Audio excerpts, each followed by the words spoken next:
গণভোট নয়, শুধু জাতীয় নির্বাচন পর্যবেক্ষণ করবে ইইউ লেভেল প্লেইং ফিল্ড নিশ্চিতে বাহিনীগুলোর শক্তিশালী ভূমিকা প্রত্যাশা। কোনো দলকে বিশেষ সুবিধা দিচ্ছে না সরকার।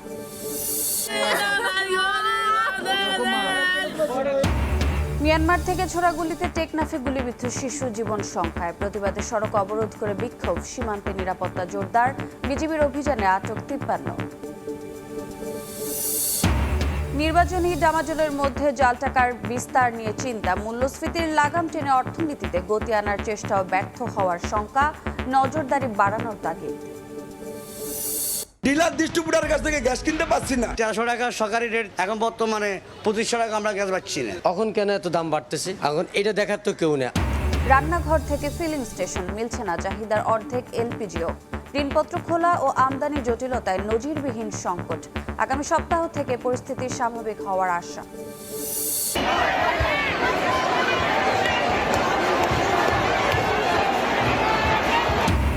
সরকার বিরোধী আন্দোলনে ইরানে নিহতের সংখ্যা ছাড়ালো 500। 3 দিনের রাষ্ট্রীয় শোক, সামরিক হস্তক্ষেপের পরিকল্পনা ট্রাম্পের, তেহরানের সমর্থনে ইউরোপে বিক্ষোভ।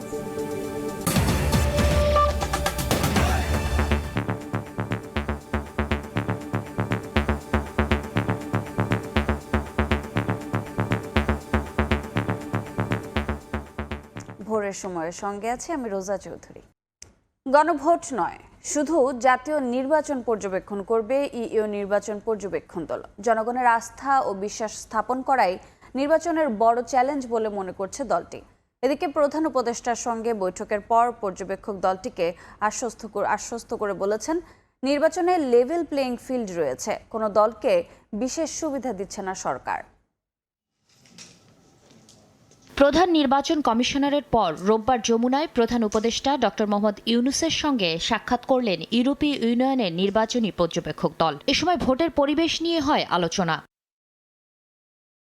রাজধানীর ফরেন সার্ভিস একাডেমিতে ব্রিফিংয়ে প্রেস সচিব শফিকুল আলম জানান, সাক্ষাৎকালে প্রধান উপদেষ্টা ইইউকে ভোট কেন্দ্রের নিরাপত্তা নিয়ে আশ্বস্ত করে বলেছেন, কোনো দল বাড়তি সুবিধা পাচ্ছে না। এখন পর্যন্ত নির্বাচনে লেভেল প্লেইং ফিল্ড রয়েছে।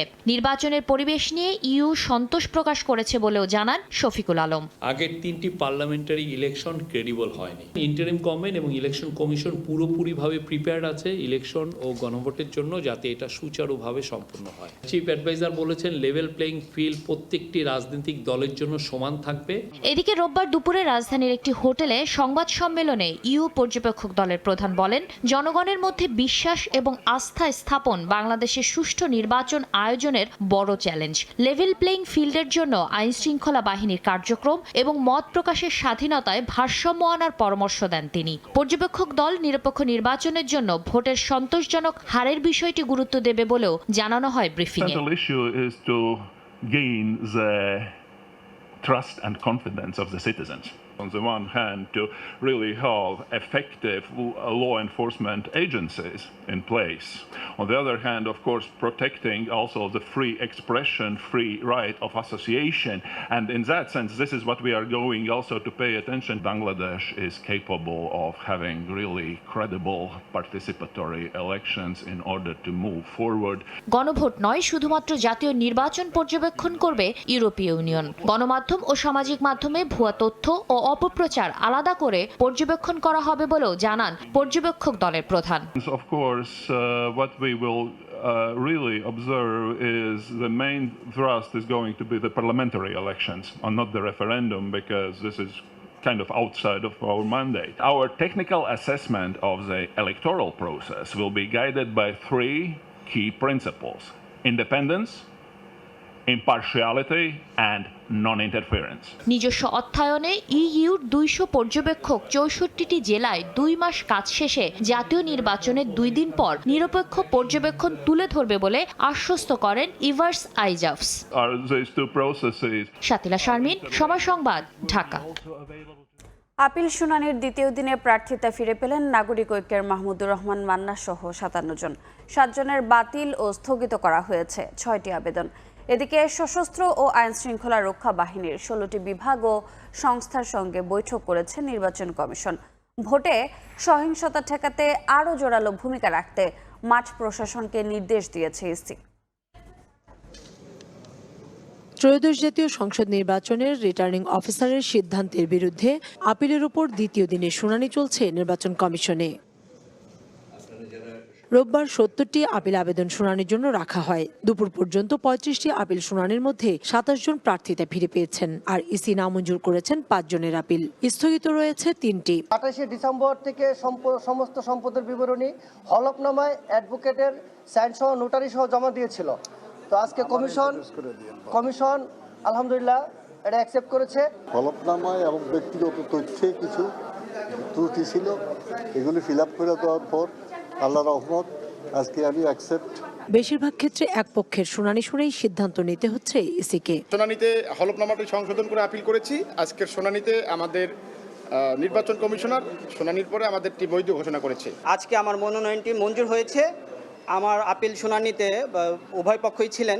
এদিকে দলীয় প্রার্থীদের পক্ষে আইনজীবী হিসেবে শুনানিতে অংশ নিতে আসে জাতীয় পার্টির মহাসচিব শামীম হায়দার পাটোয়ারি। এ সময় কমিশনের রায়ে সন্তোষ প্রকাশ করেন তিনি। দেশে বর্তমানে আমরা বলবো কিছুটা বিএনপি জামাতের সরকার বিদ্যমান, কারণ তাদের লিস্ট অনুযায়ী প্রশাসন সাজানো হয়েছে।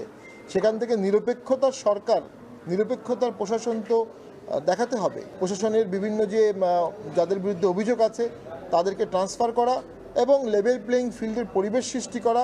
এদিকে ত্রয়োদশ জাতীয় সংসদ নির্বাচন উপলক্ষে আইনশৃঙ্খলা পরিস্থিতি নিয়ে সশস্ত্র বাহিনী সহ ১৬ বিভাগ এবং সংস্থার সঙ্গে বৈঠক করে নির্বাচন কমিশন। নির্বাচন কমিশনার আবুল ফজল মোহাম্মদ সানাউল্লাহর সভাপতিত্বে নির্বাচন কমিশনে বৈঠক অনুষ্ঠিত হয়। ভোটে সহিংসতা ঠেকাতে আরও জোরালো ভূমিকা রাখতে মাঠ প্রশাসনকে নির্দেশ দেয় ইসি। কাউসার চৌধুরী কুমু, সময় সংবাদ, ঢাকা। আয়নাঘরের যুগে ফিরতে না চাইলে গণভোট দেওয়ার আহ্বান জানিয়েছেন শিল্প উপদেষ্টা। আর ভেবেচিন্তে সরকারের পক্ষে ভোট দেওয়ার আহ্বান জানালেন পরিবেশ উপদেষ্টা। রোববার সকালে ডিএনসিসি নাগরিক পদক অনুষ্ঠানে তারা এই আহ্বান জানান। নগর উন্নয়ন, পরিবেশ সংরক্ষণ, সামাজিক সেবা ও জনসচেতনতা বৃদ্ধিতে বিশেষ অবদান রাখা ব্যক্তি, প্রতিষ্ঠান ও সংগঠনকে নাগরিক পদক ২০২৫ প্রদান করে ঢাকা উত্তর সিটি কর্পোরেশন। গুলশানের ডিএনসিসি ভবনে ৮ ক্যাটাগরিতে ১০ জনকে দেওয়া হয় পুরস্কার। মূল প্রবন্ধ উপস্থাপন করে আহমদ সফার কবর, তুরাকপাড় থেকে বুদ্ধিজীবী কবরস্থানে স্থানান্তরের আহ্বান জানান অধ্যাপক সলিমুল্লাহ খান। নগর সংস্কারে নাগরিকদের আরও বেশি সম্পৃক্ত হওয়ার আহ্বান জানান ডিএনসিসি প্রশাসক। বাংলাদেশে একটা রাষ্ট্র হয়েছে, এখানে মুক্তিযুদ্ধ বলে একটা ঘটনা ঘটেছে, সেটাকে পাশ কাটিয়ে বাংলাদেশের ভবিষ্যৎ রচনার যে কোনো স্বপ্নই ব্যর্থ হতে বাধ্য। ৫ই আগস্টের পরিবর্তনে আমি বলবো আমাদের হওয়া ছিল যুগান্তকারী, কিন্তু এটা যুগের অন্ত ঘটায় নাই। আবারও একই যুগ চলছে কিনা আপনারা বিচার করবেন। দিস ইজ এ চ্যালেঞ্জ যে আমরা যে সার্ভিসগুলো 24/7 দেই দুই সিটি কর্পোরেশন মিলে, এই সার্ভিসগুলো কি একার পক্ষে কিংবা শুধুমাত্র সরকারের পক্ষে দেওয়া সম্ভব কিনা, এটা ওভার স্যাচুরেটেড। অনুষ্ঠানে সংস্কারের পক্ষে গণভোট দেওয়ার আহ্বান জানান পরিবেশ উপদেষ্টা সৈয়দা রিজওয়ানা হাসান। একই বিষয়ে কথা বলেন শিল্প উপদেষ্টা আদিলুর রহমান খান। একই দিনে যে দ্বিতীয় ভোটটা দেবেন সেটা হচ্ছে গণভোট। এটা হচ্ছে বাংলাদেশের ক্ষমতার যে ভারটা আছে সেই ভারটাকে শাসক গোষ্ঠীর থেকে জনগণের দিকে বাক খাওয়ানোর একটা সিদ্ধান্তের সময়। আবারও গুম, বিচার বহির্ভূত হত্যাকাণ্ড, নির্যাতন এবং আয়নাঘরের দিনগুলোতে ফিরে যেতে না চাই আমাদের গণভোটের পক্ষে অবস্থান নিতে হবে, ভোট দিতে হবে। আধিপত্যের কাছে বাংলাদেশ আর মাথা নত করবে না বলেও মন্তব্য করেন দুই উপদেষ্টা। তাসনিয়া নিশাত, মিম, সময় সংবাদ, ঢাকা। দীর্ঘ ৯ মাস ধরে বিভিন্ন রাজনৈতিক দলের মতামত নিয়ে জুলাই সনদ তৈরি হয়েছে, আর তা বাস্তবায়ন হবে ১২ ফেব্রুয়ারির গণভোটে। এমন মন্তব্য করেছেন প্রধান উপদেষ্টার বিশেষ সহকারী অধ্যাপক আলী রিয়াজ। রোববার দুপুরে বরিশাল বিভাগীয় ইমাম সমাবেশ ও গণভোটের প্রচার অনুষ্ঠানে একথা বলেন তিনি। এই জাতীয় সনদ কোনো সরকারের, কোনো ব্যক্তির, কোনো প্রতিষ্ঠানের কয়েকজনের বিষয় নয়। আপনারা জানেন যে আমরা দীর্ঘ ৯ মাসেরও বেশি সময় ধরে বাংলাদেশের গণতন্ত্রকামী প্রত্যেকটি রাজনৈতিক দলের সঙ্গে আলাপ আলোচনার মধ্য দিয়ে জাতীয় সনদ তৈরি করেছি। এখন সেটা গণভোটে দেয়া হয়েছে। জাতীয় সংসদের নির্বাচনের পাশাপাশি গণভোট হবে, যে কারণে আপনারা দুটো ব্যালট পাবেন। ইন্টারনেট বন্ধ করিনি, বন্ধ হয়ে গেছে। গণমাধ্যমে দেয়া জুনায়েদ আহমেদ পলকের এই বক্তব্য ট্রাইব্যুনালের বিচারককে শোনালেন প্রসিকিউশন। একই সঙ্গে ইন্টারনেট ও সামাজিক যোগাযোগ মাধ্যম বন্ধের বিষয়ে সালমান এফ রহমান ও পলকের কথোপকথন পড়ে শোনানো হয়। এ মামলার অভিযোগ গঠনের শুনানিতে চিফ প্রসিকিউটর বলেন, সাবমেরিন কেবল কাটা পড়া বা বিটিসিএল ভবনে আগুন লেগে ইন্টারনেট বন্ধ হওয়ার কথা প্রচার করে সে দায় ছাত্র জনতার ওপর চাপানো হয়। জুলাই হত্যাযজ্ঞ আড়াল করতেই ইন্টারনেট বন্ধ করেছিল তৎকালীন সরকার।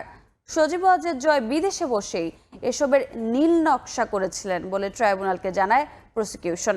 অভিযোগ গঠন নিয়ে 15 জানুয়ারি আসামি পক্ষের শুনানির দিন ধার্য করেন আন্তর্জাতিক অপরাধ ট্রাইব্যুনাল 1। জুনায়েদ আহমেদ পলক তৎকালীন একজন প্রভাবশালী অ্যাডভাইজারের সাথে মোবাইল ফোনে কথোপকথন করছেন। কথোপকথনে বলছেন যে 8টি অ্যাপস অর্থাৎ অ্যাপ্লিকেশনস চিহ্নিত করা হয়েছে যেটি সামাজিক যোগাযোগ মাধ্যমে ব্যবহৃত করা হয় এবং 8টি বন্ধ করে দেওয়ার ডিসিশন হয়েছে। এবং এই ব্যাপারে ওনারা আইসিটি অ্যাডভাইজার অর্থাৎ এই মামলার অন্যতম আসামি সজীব আহমেদ ওয়াজেদ জয় সাহেবের সাথে কথা বলেছেন।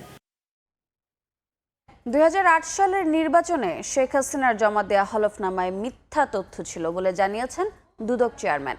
যাচাই হলে নির্বাচনে অংশ নেওয়ার অযোগ্য হতেন তিনি। হলফনামায় প্রদর্শিত না হওয়া সম্পদের কোনো মালিক যেন নির্বাচিত না হন সেদিকে নজর রাখার আহ্বান চেয়ারম্যানের। 2008 সালের নির্বাচনে আওয়ামী লীগ সভাপতি শেখ হাসিনার দাখিল করা হলফনামায় সম্পদের তথ্য গোপন করা হয়েছিল বলে জানিয়েছে দুদক। গত বছরের মে মাসে অনুসন্ধানে 2 কোটি 3 লাখ টাকার বেশি সম্পদ আড়াল করার তথ্য পায় সংস্থাটি। এ বিষয়ে ব্যবস্থা নিতে নির্বাচন কমিশনকে জানানো হলে ঘটনাটি অতীতের হওয়ায় কিছুই করার নেই বলে জানায় কমিশন। দুদক বিটে কর্মরত সাংবাদিকদের সংগঠন রিপোর্টার্স এগেইনস্ট করাপশন র্যাকের 22 বছরে পদার্পণ উপলক্ষে এক অনুষ্ঠান শেষে সংস্থাটির চেয়ারম্যান বলেন, তৎকালীন সময় দুদক ও নির্বাচন কমিশন শেখ হাসিনার সম্পদ যাচাই করলে বাতিল হতো প্রার্থিতা। 2008 সালের নির্বাচনে তৎকালীন প্রধানমন্ত্রী শেখ হাসিনা তিনি সম্পদের যে হলফনামায় যে বিবরণী দিয়েছিলেন এবং বাস্তবে আমরা যে সম্পত্তি পেয়েছি তার মধ্যে ছিল বিস্তর ব্যবধান। সে সময় যদি দুর্নীতি দমন কমিশন এবং নির্বাচন কমিশন সঠিকভাবে কাজ করত তাহলে সেই সময়ই তার এই প্রার্থিতা বাতিল হওয়ার কথা ছিল, কিন্তু সেটি বাতিল হয়নি। আসন্ন নির্বাচনে হলফনামায় অসঙ্গতি থাকলে এখতিয়ারের মধ্য থেকে কাজ করছে দুদক। চেয়ারম্যান আরও বলেন, হলফনামায় সম্পদ গোপনকারীরা যেন নির্বাচিত না হন এটাই প্রত্যাশা তাদের। আমরা হলফনামাগুলিতে যে আয় ব্যয় হিসেব, এই হিসেবগুলি মানে প্রাপ্তির যে সময় এবং আমাদের দুদকের যে কর্মপদ্ধতিতে একটি অনুসন্ধান করে তদন্ত করে বের করে নিয়ে আসার যে সময়, এই ব্যবধানটা অনেক বেশি। কোনো হলফনামার সম্পদ নিয়ে আপনারা যদি সন্দিহান হন, অনুগ্রহ করে আপনারা যে সবার আগে আমাদের হাতে দিন। আমরা চাবো না হলফনামায় প্রদর্শিত হয়নি এরকম সম্পদের মালিক আগামী দিনে শাসক হিসেবে আসুক। দুদক চেয়ারম্যান আব্দুল মোমিন বলেন, নির্বাচনে দুর্নীতিমুক্ত ব্যক্তি নির্বাচিত না হলে দেশের অগ্রগতি সম্ভব নয়। তাসলিম তৌহিদ, সময় সংবাদ, ঢাকা। স্বেচ্ছাসেবক দলের নেতা মুসাব্বিরকে হত্যার নির্দেশ আসে বিদেশ থেকে। গ্রেফতার বিল্লালের সঙ্গে বিদেশ থেকে 15 লাখ টাকায় হত্যার চুক্তি করেন কথিত বড় ভাই। 4 জনকে গ্রেফতারের পর এই তথ্য জানিয়েছে টিভি। খুনের পেছনে কারওয়ানবাজার কেন্দ্রিক ব্যবসায়িক দ্বন্দ্বের ধারণা করছে পুলিশ। থাকতে পারে রাজনৈতিক কোন্দলও। গেল 7 জানুয়ারি রাজধানীর পশ্চিম তেজতুরি বাজার রোডে স্বেচ্ছাসেবক দল নেতা মুসাব্বিরকে গুলি করে হত্যা করে দুর্বৃত্তরা। চাঞ্চল্যকর এই হত্যাকাণ্ডে ডিবির ছায়া তদন্তে সিসিটিভি ফুটেজ পর্যালোচনায় শনাক্ত হয় আসামিরা। পরে ঢাকা, মানিকগঞ্জ, কিশোরগঞ্জ, নেত্রকোনা সহ বিভিন্ন স্থানে চলে অভিযান। গ্রেফতার হয় মূল পরিকল্পনাকারী মোহাম্মদ বিল্লাল, শুটার জিন্নাত ও মোহাম্মদ রিয়াজ এবং আসামিদের আত্মগোপনে সহায়তাকারী আব্দুল কাদির। রোববার বিকেলে সংবাদ সম্মেলনে ডিবি প্রধান জানান, হত্যায় জড়িত থাকার কথা স্বীকার করেছে আসামিরা। কারওয়ান বাজার কেন্দ্রিক ব্যবসায়িক দ্বন্দ্বে খুন হন স্বেচ্ছাসেবক দল নেতা মুসাব্বির। তারা ওখানে ব্যবসা কেন্দ্রিক ব্যবসায়িক থেকে মানববন্ধন করেছিল এই চাঁদাবাজির বিরুদ্ধে, সেখানে মারামারি হয়েছিল, সেখানে মামলা হয়েছে, এই জিনিসগুলো আছে। তারপরে উনি একজন উদীয়মান জনপ্রিয় নেতা, উনি একবার ওয়ার্ড কাউন্সিলের ইয়েতে দাঁড়াইছিল, তো উনি হয়তো রাজনৈতিক রাজনৈতিকভাবে উপরে উঠতেছে। তো এই জিনিসগুলো আমি বললাম যে সবগুলো জিনিসই আমরা এখন খতিয়ে দেখতেছি। গোয়েন্দা তথ্য বলছে বিদেশ থেকে মুসাব্বিরকে খুন করতে বিল্লালের সঙ্গে 15 লাখ টাকার চুক্তি হয় এক বড় ভাইয়ের। পরে বিল্লাল 2 ভাইকে নিয়ে নামে হত্যার মিশনে। 3 থেকে 4 লাখ টাকা ও মোটরসাইকেলের চুক্তিতে ভাড়া করা হয় শুটার জিন্নাতকে। জিন্নাতের আগে গ্রেফতার শুটার রিয়াজকে ভাড়া করে বিল্লাল, কিন্তু রিয়াজ হত্যার আগের দিন মুসাব্বিরকে হত্যা না করে চলে আসে। 2 দিনের চেষ্টায় মিশন বাস্তবায়ন করে খুনিরা। বিদেশ থেকে ফোন আসায় আন্ডারওয়ার্ল্ড কানেকশনও খোঁজা হচ্ছে। প্রাথমিক তদন্তে এবং আসামিরা জিজ্ঞাসাবাদে তারা এই ঘটনার সাথে সংশ্লিষ্ট আছে বলিয়া তারা জানিয়েছে। আপন 2 ভাই অ্যারেস্ট হয়ে আছে এবং আরেকজন ভাই এই হত্যাকাণ্ডের সঙ্গে সরাসরি জড়িত ছিল বলে আমরা শনাক্ত করতে পেরেছি। এর নেপথ্যেও কিছু আছে কিনা এটা আমরা জব্দ করা যায়নি হত্যায় ব্যবহৃত অস্ত্র দুটি। মাসুদুর রহমান, সময় সংবাদ, ঢাকা। মিয়ানমারের অভ্যন্তরে সংঘর্ষের সময় ছোড়াগুলির আঘাতে কক্সবাজারের টেকনাফে এক শিশু গুলিবিদ্ধ হয়েছে। তাকে চট্টগ্রাম মেডিকেলের আইসিইউতে ভর্তি করা হয়েছে। এ ঘটনার প্রতিবাদে সড়ক অবরোধ করে বিক্ষোভ করেছেন স্থানীয়রা। এদিকে মিয়ানমারের সংঘাতের জেরে বাংলাদেশে পালিয়ে আসা রোহিঙ্গা সশস্ত্র গোষ্ঠীর 53 সদস্যকে পুলিশ হেফাজতে নেওয়া হয়েছে। বাংলাদেশ মিয়ানমার সীমান্ত। মিয়ানমারের অভ্যন্তরে চলে ব্যাপক গোলাগুলি ও গোলাবর্ষণ। রোববার সকাল 9টার দিকে টেকনাফের হোয়াইকং ইউনিয়নের তেসি ব্রিজ সীমান্ত এলাকায় সীমান্তের ওপারে মিয়ানমারের বিদ্রোহী গোষ্ঠী আরকান আর্মি ও রোহিঙ্গা সশস্ত্র গোষ্ঠীর মধ্যে সংঘাতের জেরে ছোড়া গুলিতে হুজাইফা আফনান নামে বাংলাদেশি এক শিশু গুলিবিদ্ধ হয়। তাকে উদ্ধার করে চট্টগ্রাম মেডিকেলের আইসিইউ ইউনিটে ভর্তি করা হয়েছে। মেয়ে রুটের কাছে একটা গুলি এসে ওর কি মাথায় লাগছে আমার মেয়ে। আজকে তো আমার মেয়ে লাগছে, কালকে তো আরেকজনের মেয়ে লাগবে। রাতভর গুলি মারে, রিক্কা মারে মোটামুটি দরজা খুলি না পারে। স্কুলত যাই না পারে, মাদ্রাসাত যাই না পারে, বেশি আতঙ্ক থনো হামতো যাই না পারে। খুললে যা টাকা খাই আড়িয়া দে মাথা যাই গুলি করে আর নাতি বলে গুলি হয়ে মান যায় ওদের তার নাতি মরে গিয়ে গুলি খাই। আর খুব কষ্টের মধ্যে দিন যাপন করি, আতঙ্কের মধ্যে আছি। বাড়ি থেকে বাইরে দোকানে গেছে, ওইখানে দোকান থেকে আসার সময় গুলিটা মাথায় লাগছে। ঘটনার পরপরই বিক্ষুব্ধ জনতা অবরোধ করে কক্সবাজার টেকনাফ সড়ক। হয় বিক্ষোভ মিছিল। পরে পরিস্থিতি নিয়ন্ত্রণে ঘটনাস্থলে যান সেনাবাহিনী, নৌবাহিনী, বিজিবি ও পুলিশের সদস্যরা। 3 ঘন্টা পর স্বাভাবিক হয় যান চলাচল। স্থানীয়দের দাবি, মিয়ানমারের অভ্যন্তরীণ সংঘাতের জেরে বিরাজ করছে আতঙ্ক। স্থানীয়রা থাকতে পারতেছে না, আমরা চলাফেরা করতে পারতেছি না। চললে গুলির ভয়, সারা রাত গুলি করতেছে। যে কোনো সময় তাদের মিয়ানমারের বিদ্রোহী গোষ্ঠীর ছোটাগুলিতে তাদের প্রাণহানি হতে পারে। এদিকে ঘটনার পরপর সীমান্তে অভিযান শুরু করে বিজিবি। জোরদার করা হয় টহল। পরিস্থিতি পর্যবেক্ষণে ব্যবহার করা হয় ড্রোন। এরই মধ্যে অভিযানে রোহিঙ্গা সশস্ত্র গোষ্ঠীর 53 জনকে আটক করে বিজিবি। জানায়, সীমান্ত পরিস্থিতি স্বাভাবিক রাখতে চলছে তৎপরতা। সতর্ক অবস্থানে আছি আমরা। ওখান থেকে যারা বিভিন্ন সন্ত্রাসী গ্রুপ যারা ওইখানে অরাজকতা তৈরি করছে, তারকম আমরা কিছু লোককে ধরছি। আরো অপারেশন চলমান আছে। সীমান্তের মানুষের নিরাপত্তার জন্য আমরা আছি। সেই নিরাপত্তা যেভাবে দেওয়া প্রয়োজন সেভাবে আমরা দিব। কক্সবাজারের উখিয়া ও টেকনাফ সীমান্তে মোতায়েন রয়েছে বিজিবির 3টি ব্যাটালিয়ন। সীমান্তের ওপারের যত উত্তেজনা, তার রেশ এসে পড়ছে সীমান্তের এই পারে। আর নিরাপত্তার স্বার্থে বন্ধ হয়ে যাচ্ছে সীমান্তের এই পারের বাসিন্দাদের জীবন জীবিকা। অনেক সময় শঙ্কা থেকে যাচ্ছে প্রাণহানির। টেকনাফের হোয়াইকং সীমান্ত থেকে সুজাউদ্দিন রুবেল, সময় সংবাদ, কক্সবাজার। রোহিঙ্গা প্রত্যাবাসন নিয়ে বিভিন্ন পর্যায়ে আলোচনা হলেও কার্যত কোনো অগ্রগতি নেই বললেই চলে। তার উপর নতুন সংকট, মিয়ানমার সীমান্তে বাড়ছে নিরাপত্তা ঝুঁকি। রাখাইনে সংঘাতে ছোড়া মর্টার শেল ও গুলির আঘাতে প্রায়ই হতাহত হচ্ছেন সীমান্তের বাংলাদেশি নাগরিকরা। এতে সীমান্ত জুড়ে তৈরি হয়েছে আতঙ্ক। এ অবস্থায় সামরিক কূটনৈতিক তৎপরতা বাড়ানোর পরামর্শ বিশ্লেষকদের। রোববার সকালে কক্সবাজারের টেকনাফ সীমান্ত এলাকায় মিয়ানমার থেকে আসা গুলিতে আহত হয় শিশুসহ 2 বাংলাদেশি। এর মধ্যে জীবন শঙ্কায় গুলিবিদ্ধ শিশুটি। এর আগেও নাইক্ষংছড়ি, ঘুমধুম সহ সীমান্ত এলাকাগুলোতে মিয়ানমার থেকে ছোড়া মর্টার শেল বাংলাদেশের ভেতরে পড়ার ঘটনা ঘটেছে। আরাকান আর্মি, নাহে তামাদো, তাদের ফায়ারিং এবং সেখানে মানুষ জখম হয়েছে, মারাও গেছে, এরকম বেশ কয়েকটা ঘটনা ঘটেছে।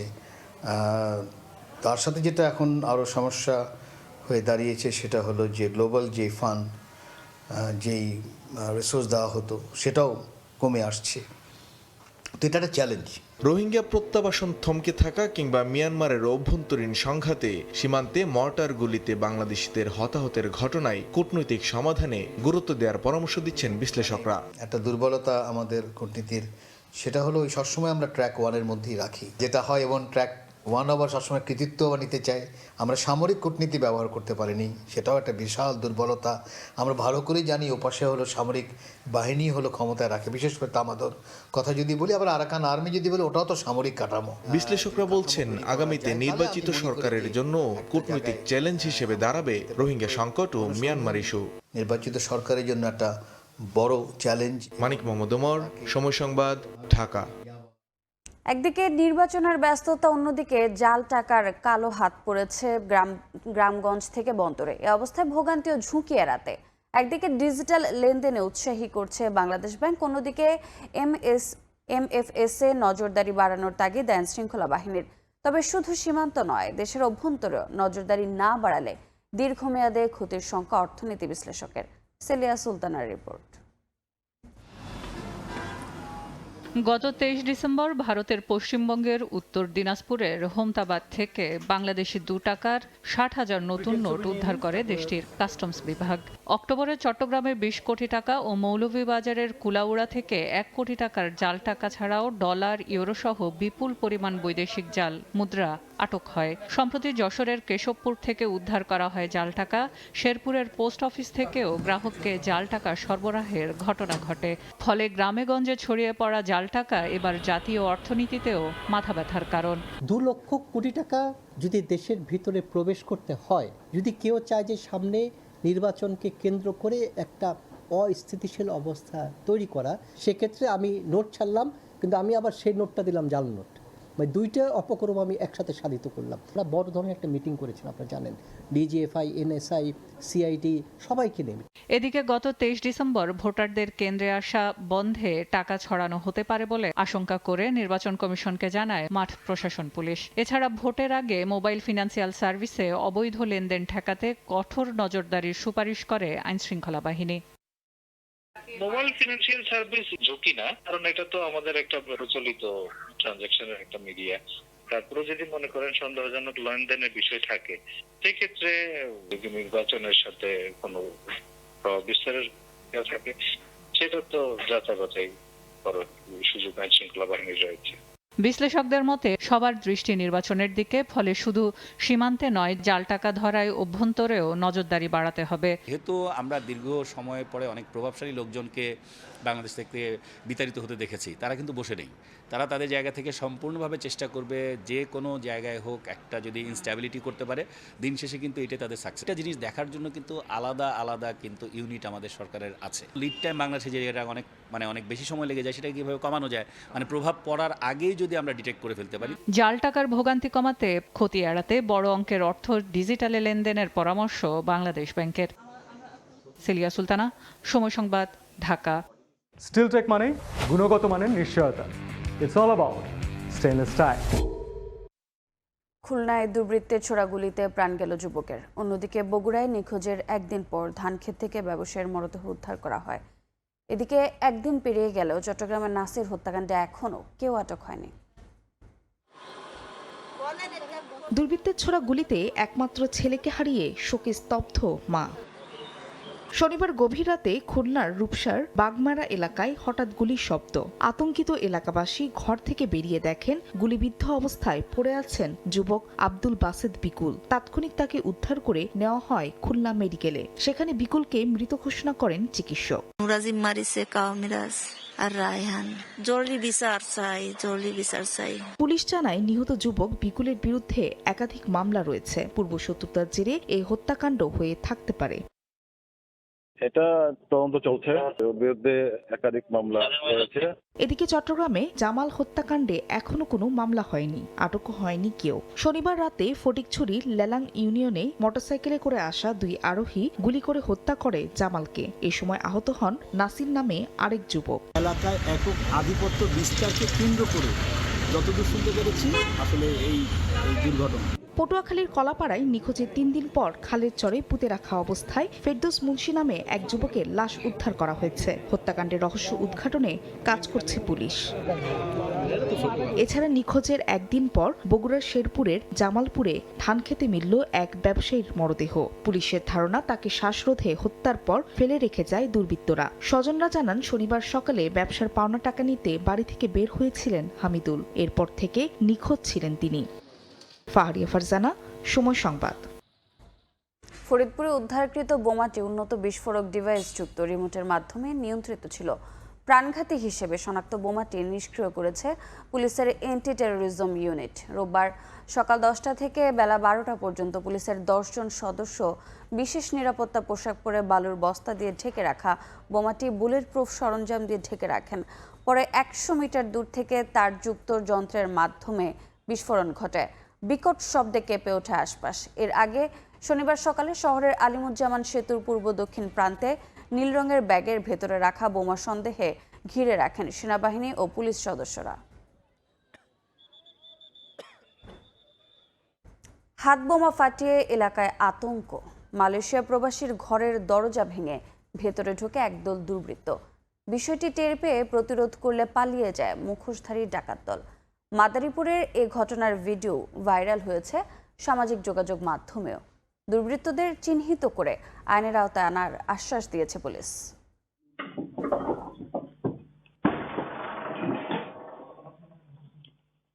শুক্রবার রাত 3:15 মানুষ যখন ঘুমে ঠিক তখনই মালয়েশিয়া প্রবাসীর বাড়িতে হানা দেয় একদল দুর্বৃত্ত। তবে গৃহকর্তার প্রতিরোধে মুহূর্তেই দৌড়ে পালায় দুর্বৃত্তরা।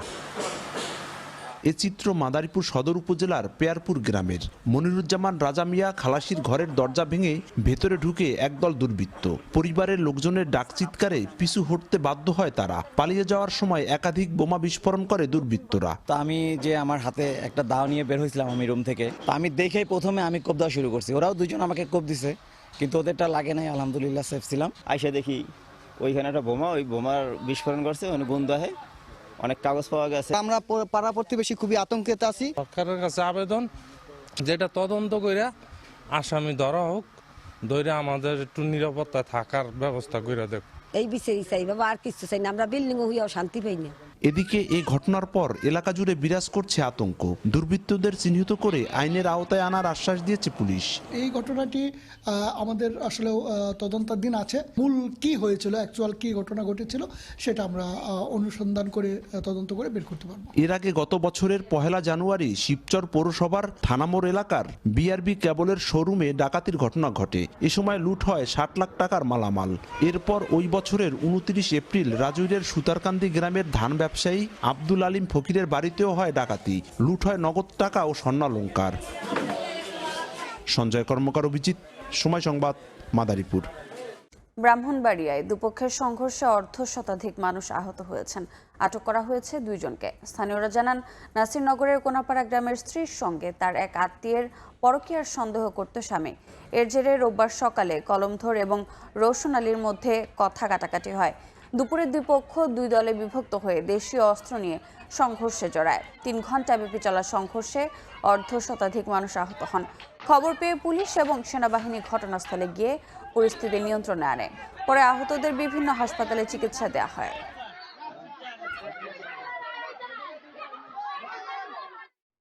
পটুয়াখালীতে বিএনপির 2 পক্ষের মধ্যে ধাওয়া পাল্টা ধাওয়া হয়েছে। রোববার সন্ধ্যায় 10 মিনিটে বিএনপি কার্যালয়ের সামনে এই ঘটনা ঘটে। স্থানীয়রা জানান, বিকেলে কার্যালয়ে আসেন বিএনপির বিভাগীয় সাংগঠনিক সম্পাদক বিলকিস জাহান সহ অন্য নেতারা। এ সময় জেলা যুবদলের সাবেক ভারপ্রাপ্ত সাধারণ সম্পাদক শিপলু খান ও ছাত্রদল নেতা ইখতিয়ার কবিরের অনুসারীরা বিভিন্ন স্লোগান দেন।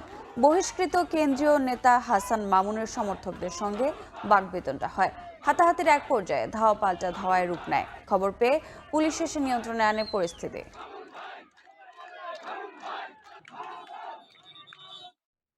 শহীদ ওসমান হাদি হত্যার বিচার সহ 4 দফা দাবিতে পঞ্চগড়ে বিক্ষোভ মিছিল হয়েছে। রোববার দুপুরে মকবুলার রহমান সরকারি কলেজ চত্বর থেকে মিছিল বের করেন শিক্ষার্থীরা। মিছিলটি শহরের চৌরঙ্গি মোড়ে গিয়ে শেষ হয়।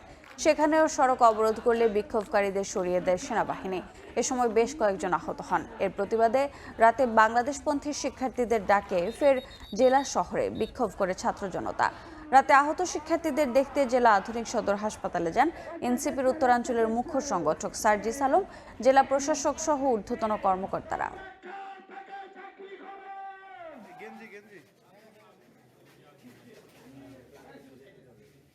যারা আন্দোলন করছিল, যারা পঞ্চগড়ের জুলাইয়ের সম্মুখ সারির যোদ্ধা, এরকম 5-6 জনকে টার্গেট করে আলাদা আলাদা করে টেনে হিসড়ে জেলা পরিষদের ভিতরে নিয়ে যাওয়া হয়েছে। আমাদের সামনে প্রকাশ করতে হবে, এই দায়িত্ব জেলা প্রশাসককে নিতে হবে। দুই পক্ষের দুইটা কথা আমরা জেলা প্রশাসনের পক্ষ থেকে এই বিষয়ে দেখবো। ওখানে যতগুলো ক্যামেরা আছে সেই ক্যামেরাগুলো আমরা দেখবো, দেখে পরবর্তীতে কালকে সেনাবাহিনীর ঊর্ধ্বতন কর্মকর্তারা আছেন বা আমাদের ঊর্ধ্বতন কর্মকর্তা আছেন, আমি তাদের সাথে কথা বলবো।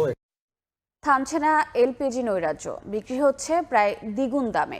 নির্ধারিত দরে সরবরাহ না পাওয়ার অভিযোগ খুচরা বিক্রেতাদের। বিপদে অটোগ্যাস নির্ভর পরিবহন খাত। চাহিদার অর্ধেক এলপিজিও মিলছে না বাজারে। তীব্র সংকটের পাশাপাশি থামছে না দাম নিয়ে নৈরাজ্য। খাত সংশ্লিষ্টরা জানাচ্ছেন, ঋণপত্র খোলা সংক্রান্ত জটিলতায় কয়েকটি প্রতিষ্ঠানের উৎপাদন বন্ধ, আবার কিছু কোম্পানি আমদানি বাড়াতে চাইলেও যথাসময়ে সরকারের অনুমতি না পাওয়ায় নজিরবিহীনের সংকট। তবে অবশেষে সরকার ইতিবাচক সাড়া দেয়। আগামী সপ্তাহ থেকে পরিস্থিতি স্বাভাবিক হবে বলে আশা আমদানিকারকদের। খলিলুর রহমানের ছবিতে ফারুক ভুঁইয়ার রবিনের রিপোর্ট।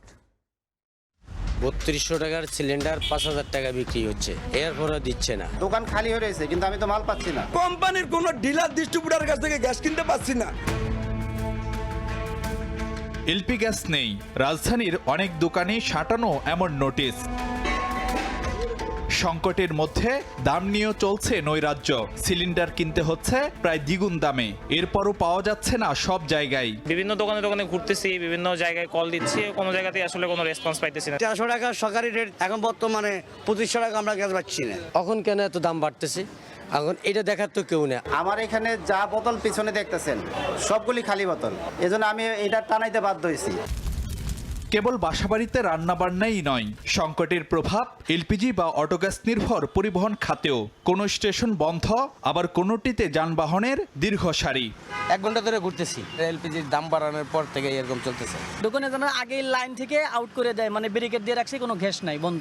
দেশে এলপি গ্যাসের মাসিক চাহিদা ধরা হয় ১,২০,০০০ থেকে ১.৫ লাখ মেট্রিক টন। ব্যবসায়ী সমিতির তথ্য মতে বর্তমানে মিলছে চাহিদার মাত্র ৪০% এলপি গ্যাস। ৫.৫ কোটি সিলিন্ডারের বিপরীতে রিফিল হচ্ছে ১.৫ কোটি। আর যানবাহনে মাসিক ১৫,০০০ মেট্রিক টন চাহিদার জায়গায় পাওয়া যাচ্ছে ৪ থেকে ৫,০০০ মেট্রিক টন এলপিজি। কিন্তু নজিরবিহীন এই সংকটের নেপথ্যে কি কারণ? এলপিজি খাত সংশ্লিষ্ট সূত্রগুলো বলছে, বৈশ্বিক পরিস্থিতি, মার্কিন নিষেধাজ্ঞা থাকায় জাহাজ সংকট, ঋণপত্র খোলা সংক্রান্ত জটিলতায় বেশ কিছু কোম্পানির উৎপাদন বন্ধ, আবার কয়েকটি কোম্পানি আমদানি বাড়ানোর আবেদন করলেও জ্বালানি বিভাগ অনুমতি দিতে দেরি করায় এ পরিস্থিতি। আমাদের মোট 28টা লাইসেন্সি কোম্পানি ছিল এলপিজিতে। এর ভিতরে 7-8টা কোম্পানি ইম্পোর্ট করতে পারতো রেগুলারলি, আর বাকি 20টার উপরে কোম্পানি ইম্পোর্ট করতে পারতো না। ফলে এখানে একটা চ্যালেঞ্জ ছিল। তবে এখন যদি বাংলাদেশ ব্যাংক এগিয়ে আসে, তাহলে সবাই ইম্পোর্ট করতে পারলে আমাদের কাছে সারপ্লাস এলপিজি থাকবে বলে আমার বিশ্বাস। তবে তীব্র সংকটের পরিপ্রেক্ষিতে সরকারের কিছু নীতিগত সিদ্ধান্তের ফলে আগামী সপ্তাহ থেকে পরিস্থিতি স্বাভাবিক হওয়ার আশা এলপি গ্যাস আমদানিকারকদের। দোকান ভর্তি সিলিন্ডার থাকলেও তার কোনোটিতে নেই গ্যাস, যা বলে দিচ্ছে সংকটের তীব্রতা। আর এর মাসুল দিতে হচ্ছে সাধারণ মানুষকে। পরিস্থিতি স্বাভাবিক হওয়ার বিষয়ে বিভিন্ন পক্ষ আশ্বস্ত করলেও বাস্তবতা এখনও ভিন্ন। ফারুক ভুঁইয়া, রবিন, সময় সংবাদ, ঢাকা।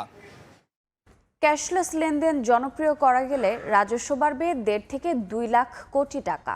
একই সঙ্গে দুর্নীতি কমবে বলে মনে করেন বাংলাদেশ ব্যাংকের governor doctor Ahsan H Mansur. রাজধানীর একটি হোটেলে ইসলামী ব্যাংকের এমকেশ রিলঞ্চিং অনুষ্ঠানে তিনি কথা বলেন। গভর্নর জানান, দেশের ইসলামী ব্যাংকগুলোতে সরকারিভাবে ডাকাতি করে ক্ষতিগ্রস্ত করা হয়েছে। অনিয়ম বন্ধে সরকার উদ্যোগ নিয়েছে জানিয়ে তিনি বলেন, শিগগিরই ইনস্ট্যান্ট ইন্টার অপারেট পেমেন্ট সিস্টেমে স্থায়ীভাবে যুক্ত হবে সবগুলো ব্যাংক, মোবাইল ফাইন্যান্স ও মাইক্রো ক্রেডিট। প্রান্তিক পর্যায়ে হাসপাতাল, বাজার, প্রয়োজনীয় বিল পরিশোধ, মাইক্রো ফাইন্যান্স, এসএমই সর্বস্তরের লেনদেনে এমকেশ ব্যবহারে পরামর্শ দেন তিনি।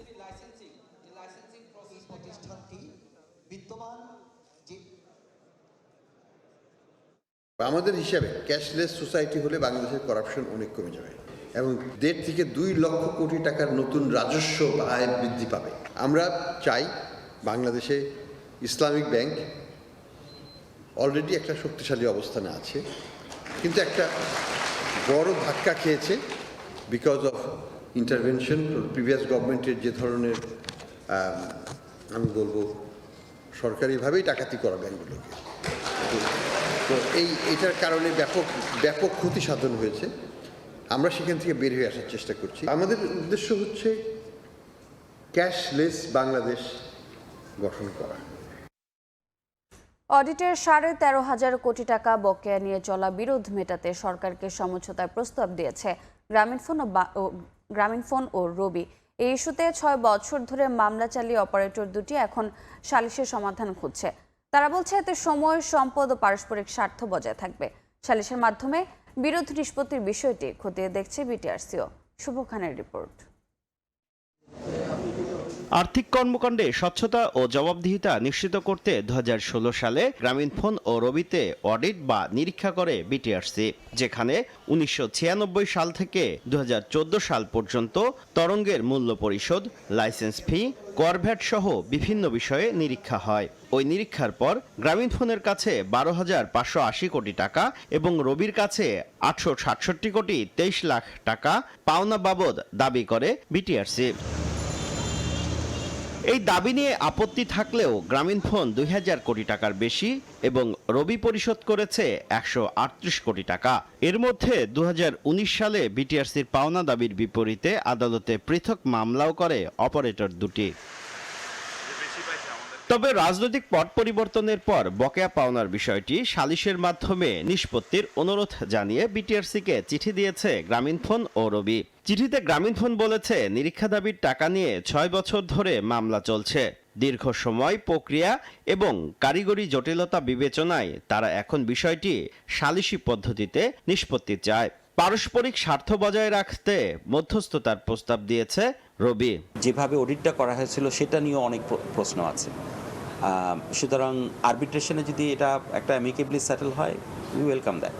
যেটাই সলিউশন আসুক, যেহেতু এটা legally supported, both the party will be able to stand on this. একসময় বিরোধ নিষ্পত্তি নিয়ে কোনো ধরনের আলোচনায় যেতে না চাইলেও বর্তমানে সালিশের মাধ্যমে সমাধান করার বিষয়টি খতিয়ে দেখছে বিটিআরসি। টেলিকম ইন্ডাস্ট্রির 93-94% রেভিনিউ আসে হচ্ছে মোবাইল অপারেটরের কাছ থেকে। সো ওনাদের একটা ডিসপিউট এইভাবে হুট করে আরবিট্রেশনে যাওয়ার আগে আইনগত ভিত্তি, সুবিধা অসুবিধা সরকারের সাথে আলোচনা করব, তারপরে সিদ্ধান্ত নিব আমরা। বর্তমানে দেশের 8.5 কোটি গ্রাহককে মোবাইলে সেবা দিচ্ছে গ্রামীণফোন, আর রবির গ্রাহক সংখ্যা 5,75 লাখ। শুভ খান, সময় সংবাদ, ঢাকা। বাড়তি মার্কিন ট্যারিফ সহ নানা প্রতিবন্ধকতার মধ্যে গেল বছরের প্রথম 10 মাসে যুক্তরাষ্ট্রে বাংলাদেশি তৈরি পোশাকের রফতানি আয় বেড়েছে 15% বেশি। যদিও রাজনৈতিক সরকার না থাকায় ক্রয়াদেশ কমছে বলে দাবি উদ্যোক্তাদের। কমতে থাকা চীনের হিস্সা দখলে সবচেয়ে এগিয়ে ভিয়েতনাম। মন্দার কবলে পড়ে বাংলাদেশের রপ্তানি আয় যখন চলতি অর্থবছরের জুলাই বাদে বছর ব্যবধানে প্রতি মাসেই কমছে, তখন কিছুটা সুখবর দিল মার্কিন বাণিজ্য অধিদপ্তর অটেকজা। গেল জানুয়ারি থেকে অক্টোবর পর্যন্ত 10 মাসের হিসাব তুলে ধরা অটেকজার হালনাগাদ পরিসংখ্যানে দেখা যাচ্ছে এ সময় বাংলাদেশ থেকে মার্কিন বাজারে গেছে 707 কোটি 61 লাখ ডলারের তৈরি পোশাক, যা 1 বছর আগের একই সময়ের তুলনায় 15.13% বেশি। 24 সাল সমস্যা কবলিত বছর গেছে, তো তখনকার সাথে তুলনা করলে এটা অ্যাকুরেট জিনিস আসবে না। আর আমরা যেটা ফিল করছি যে এই মুহূর্তে ইউএস মার্কেটে আমাদের রপ্তানি কিন্তু নেগেটিভের দিকে আছে এই মুহূর্তে, এবং গত কয়েক মাস যাবত ম্যাক্সিমাম কাস্টমাররাই একটু স্লো হয়ে গেছে, যে তারা যে নির্বাচন হোক, রাজনৈতিক সরকার ক্ষমতা আসুক, এরপরে তারা অর্ডার প্লেস করবে। কারণ এই পরিস্থিতিতে কোন দিকে যায় পরিস্থিতি, তারা কোনো রিস্ক নিতে চায় না। এ সময় চলমান বেইজিং ওয়াশিংটন বাণিজ্য যুদ্ধের পরিণতি হিসেবে চীন থেকে 949 কোটি 13 লাখ ডলারের পোশাক গেছে যুক্তরাষ্ট্রে, বছর ব্যবধানে কমেছে 32.38%। মার্কিন পোশাকের বাজার হিস্সা দ্রুত দখলে নিয়ে শীর্ষস্থানে থাকা ভিয়েতনামের রপ্তানি আয় দাঁড়িয়েছে 1416 কোটি 37 লাখ ডলারে, প্রবৃদ্ধি হয়েছে 11.5%। 8.57% প্রবৃদ্ধি নিয়ে মার্কিন বাজারে প্রতিবেশী দেশ ভারতের পোশাক রপ্তানি হয়েছে 439 কোটি 81 লাখ ডলারের। গেল বছরের প্রথম 10 মাসে মার্কিন যুক্তরাষ্ট্রে পোশাক রপ্তানিকারক শীর্ষ 5 দেশের মধ্যে ভারত ছাড়া বাংলাদেশ সহ বাকি দেশের পোশাকের দাম কমেছে বলে জানিয়েছেন উদ্যোক্তারা। কামরুল হাসান সবুজ, সময় সংবাদ, ঢাকা। 1 বছর মেয়াদী প্রকল্পের সময় আরও 1 বছর বাড়ালেও শেষ হয়েছে মাত্র 45% কাজ। বরগুনার তালতলী বগি সড়ক প্রশস্তকরণ কাজে ধীরগতির অভিযোগ এলাকাবাসীর। চলাচলের পাশাপাশি ধুলায় নষ্ট হচ্ছে আশপাশের ক্ষেতের ফসলও। তবে আগামী মে মাসের মধ্যেই প্রকল্প শেষ করার আশ্বাস এলজিইটির। রুবেল হোসেনের ছবিতে সাইফুল মিরাজের রিপোর্ট। 9.7 কিলোমিটার সড়ক জুড়ে ইটের খোয়া বিছানো, সেখান থেকে ধুলা ছড়িয়ে পড়ছে আশপাশের এলাকায়। হেলে দুলে ঝুঁকি নিয়ে চলছে যানবাহন। 2024 সালের মার্চে বরগুনার তালতলী বগি সড়কের 10 ফুট থেকে 18 ফুট প্রশস্তকরণের কার্যাদেশ দেয়া হয়।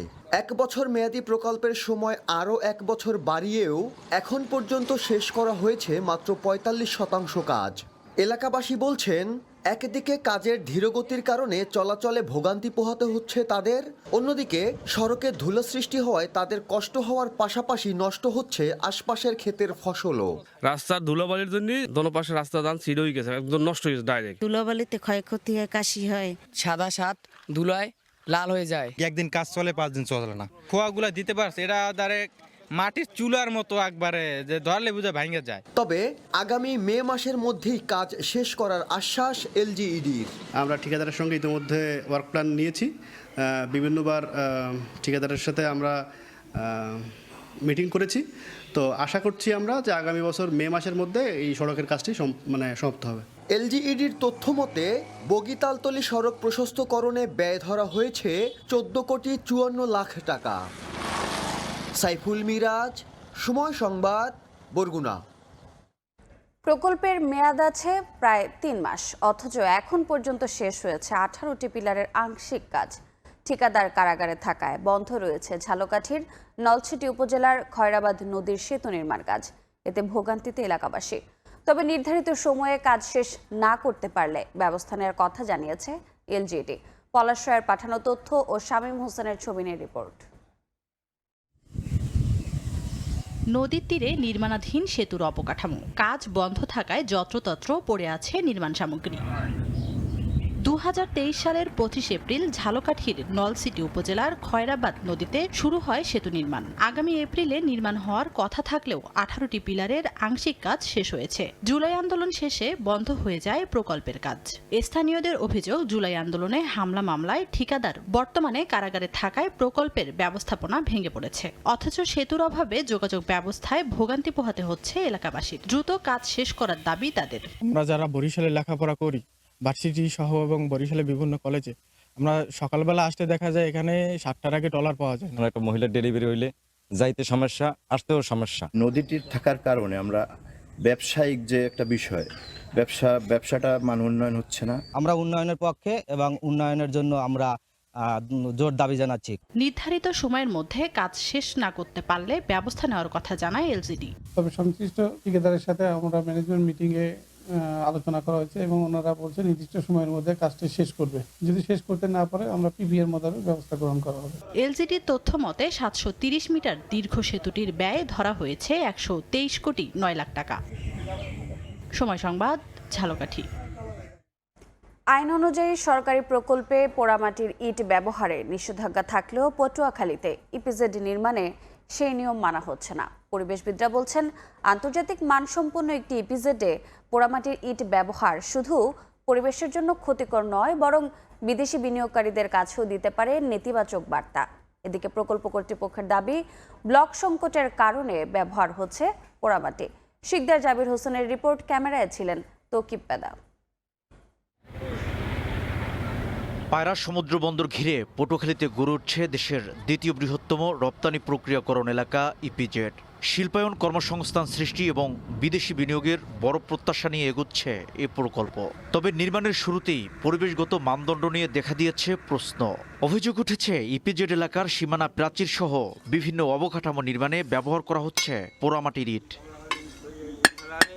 দক্ষিণ এলাকা, লবণ এলাকার ইট প্লাস্টার করলে প্লাস্টার জড়িয়ে পড়বে। বাংলা ইটের পরিবর্তে অটো ব্রিক্স ব্যবহার করা হয়, সেক্ষেত্রে কাজটা অনেক মজবুত হবে এবং দীর্ঘস্থায়ী হবে। এটা লবণ জাতীয় জিনিস, এটা পানিতে আয়রন আছে, এই ইটটা বেশি দিন লাস্টিং করবে না। কাজেই অটো ব্রিক্স দিয়ে গাঁথনি করলে ওটা বেশি দিন টেকসই হবে, ভালো গাঁথনির দেখার সৌন্দর্য হবে ভালো। ইট প্রস্তুত ও ভাটা স্থাপন নিয়ন্ত্রণ আইন অনুযায়ী জলবায়ু ও পরিবেশ রক্ষায় সরকারি নির্মাণ কাজে পোড়ামাটির ইট পরিহার করে ব্লক ব্যবহার বাধ্যতামূলক, অথচ সেই নীতিমালা এখানে উপেক্ষিত। আন্তর্জাতিক মানের ইপিজেড নির্মাণে ব্যবহার হচ্ছে পোড়ামাটির ইট। এতে উপকূল জুড়ে নতুন করে ইটভাটা বিস্তারের আশঙ্কা করছেন পরিবেশবিদরা। তারা বলছেন পোড়ামাটির ইট তৈরিতে শুধু বনাঞ্চল উজাড় নয়, বিদেশি বিনিয়োগকারীদের আস্থার সংকটও দেখা দিতে পারে। ইটের ভাটার অবৈধ মালিকদের অবৈধ কাজগুলো যদি আইনতভাবে বন্ধ না করা হয়, তারা দলীয় রাজনৈতিক বিভিন্নভাবে অর্থনৈতিকভাবে সুবিধা নিয়ে আমাদের এই অবস্থায় বেআইনি কাজগুলো, সেই বেআইনি কাজটা বন্ধ করে আইনের মাধ্যমে পরিচিত হলে পরে আমি মনে করি আমাদের এই জেলার পরিবেশ রক্ষা হবে। অনেকে মনে করে থাকেন যে ব্লকেটের হয়তো বা স্থায়িত্ব কম, কিন্তু এটা আসলে পুরোপুরি ভুল ধারণা। ব্লকেট ব্যবহার করলে দেখা যায় সেটা যেমন সাশ্রয়ী হবে, নর্মাল আপনার এটার থেকে সেটা 30% পর্যন্ত সাশ্রয়ী হতে পারে। এ বিষয়ে ইপিজেড প্রকল্প পরিচালক শফিকুল ইসলাম ক্যামেরার সামনে কথা বলতে রাজি হননি। তবে মুঠোফোনে উপপরিচালক জানান, ব্লক সংকটের কারণে ব্যবহার হচ্ছে পোড়ামাটি। বাংলাদেশের প্রেক্ষিতে ব্লকটা এখনো রকম অ্যাভেলেবেল নাই, তবে আমরাও চেষ্টা করতেছি আস্তে আস্তে ইট থেকে ব্লকের দিকে। ঢাকা কুয়াকাটা মহাসড়কের পাশে পটুয়াখালীর আউলিয়াপুরে প্রায় 410 একর জমির উপর নির্মাণ হচ্ছে ইপিজেড।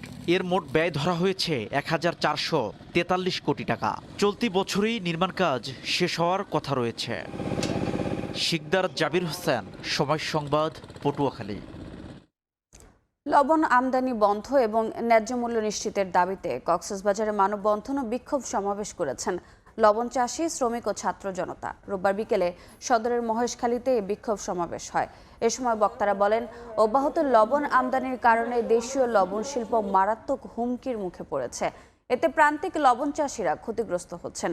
অবিলম্বে লবণ আমদানি বন্ধ করে দেশীয় লবণ শিল্প রক্ষায় কার্যকর ও বাস্তবসম্মত পদক্ষেপ গ্রহণের জন্য সরকারের প্রতি দাবি জানান তারা।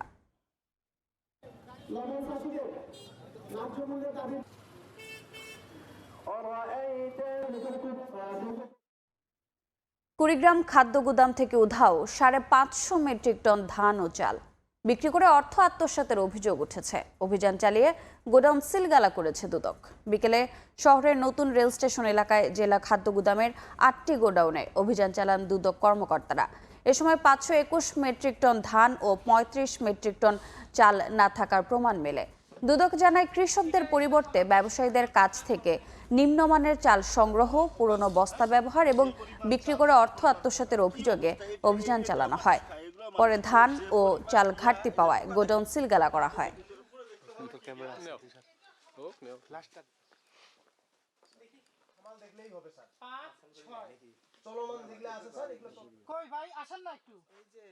আমাদের অভিযানকালে আমরা যেটা পেয়েছি যে আমরা 4টা গুদামে, এখানকার 8টার মধ্যে 4টা গুদামে আমরা চালের যে সংখ্যা সেটা হচ্ছে 1176 বস্তা চাল আমরা কম পেয়েছি। এখানে বেশ কিছু, একটা খামালের পুরাটাতে আমরা দেখেছি যে সেই চালগুলোতে পোকা।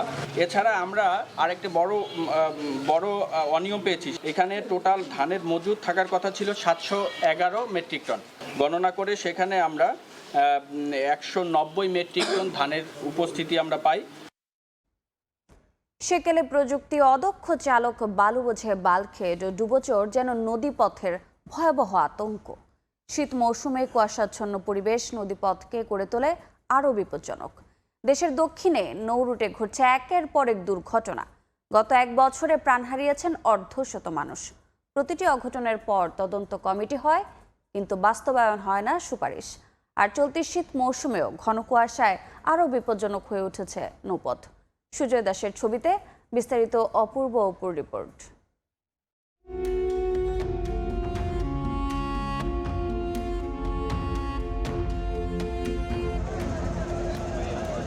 সড়কের চেয়ে ঝক্কি ঝামেলা কম, আরামদায়কও। তাছাড়া দক্ষিণাঞ্চলের এমন অনেক এলাকা আছে যেখানে নৌপথই ভরসা। তাই বরিশাল বিভাগের মানুষ যাতায়াতে লঞ্চকেই প্রাধান্য দিত। কিন্তু একের পর এক দুর্ঘটনা সেই ভরসাকে শঙ্কায় পরিণত করেছে। পরিসংখ্যান বলছে দেশের সবচেয়ে বেশি নৌ দুর্ঘটনা হয় দক্ষিণ অঞ্চলের নদীপথগুলোতেই। গত 5 বছরে 450টি দুর্ঘটনায় নিহত হয়েছেন 350-রও বেশি মানুষ। 2021 সালে সর্বোচ্চ 65টি নৌ দুর্ঘটনায় নিহতের সংখ্যা ছিল 110 জন, আর সবশেষ 2025 সালে এই নিহতের সংখ্যা অর্ধশত ছাড়িয়েছিল। যদিও বেসরকারি এই পরিসংখ্যান হতাহতের সংখ্যা আরও অনেক বেশি।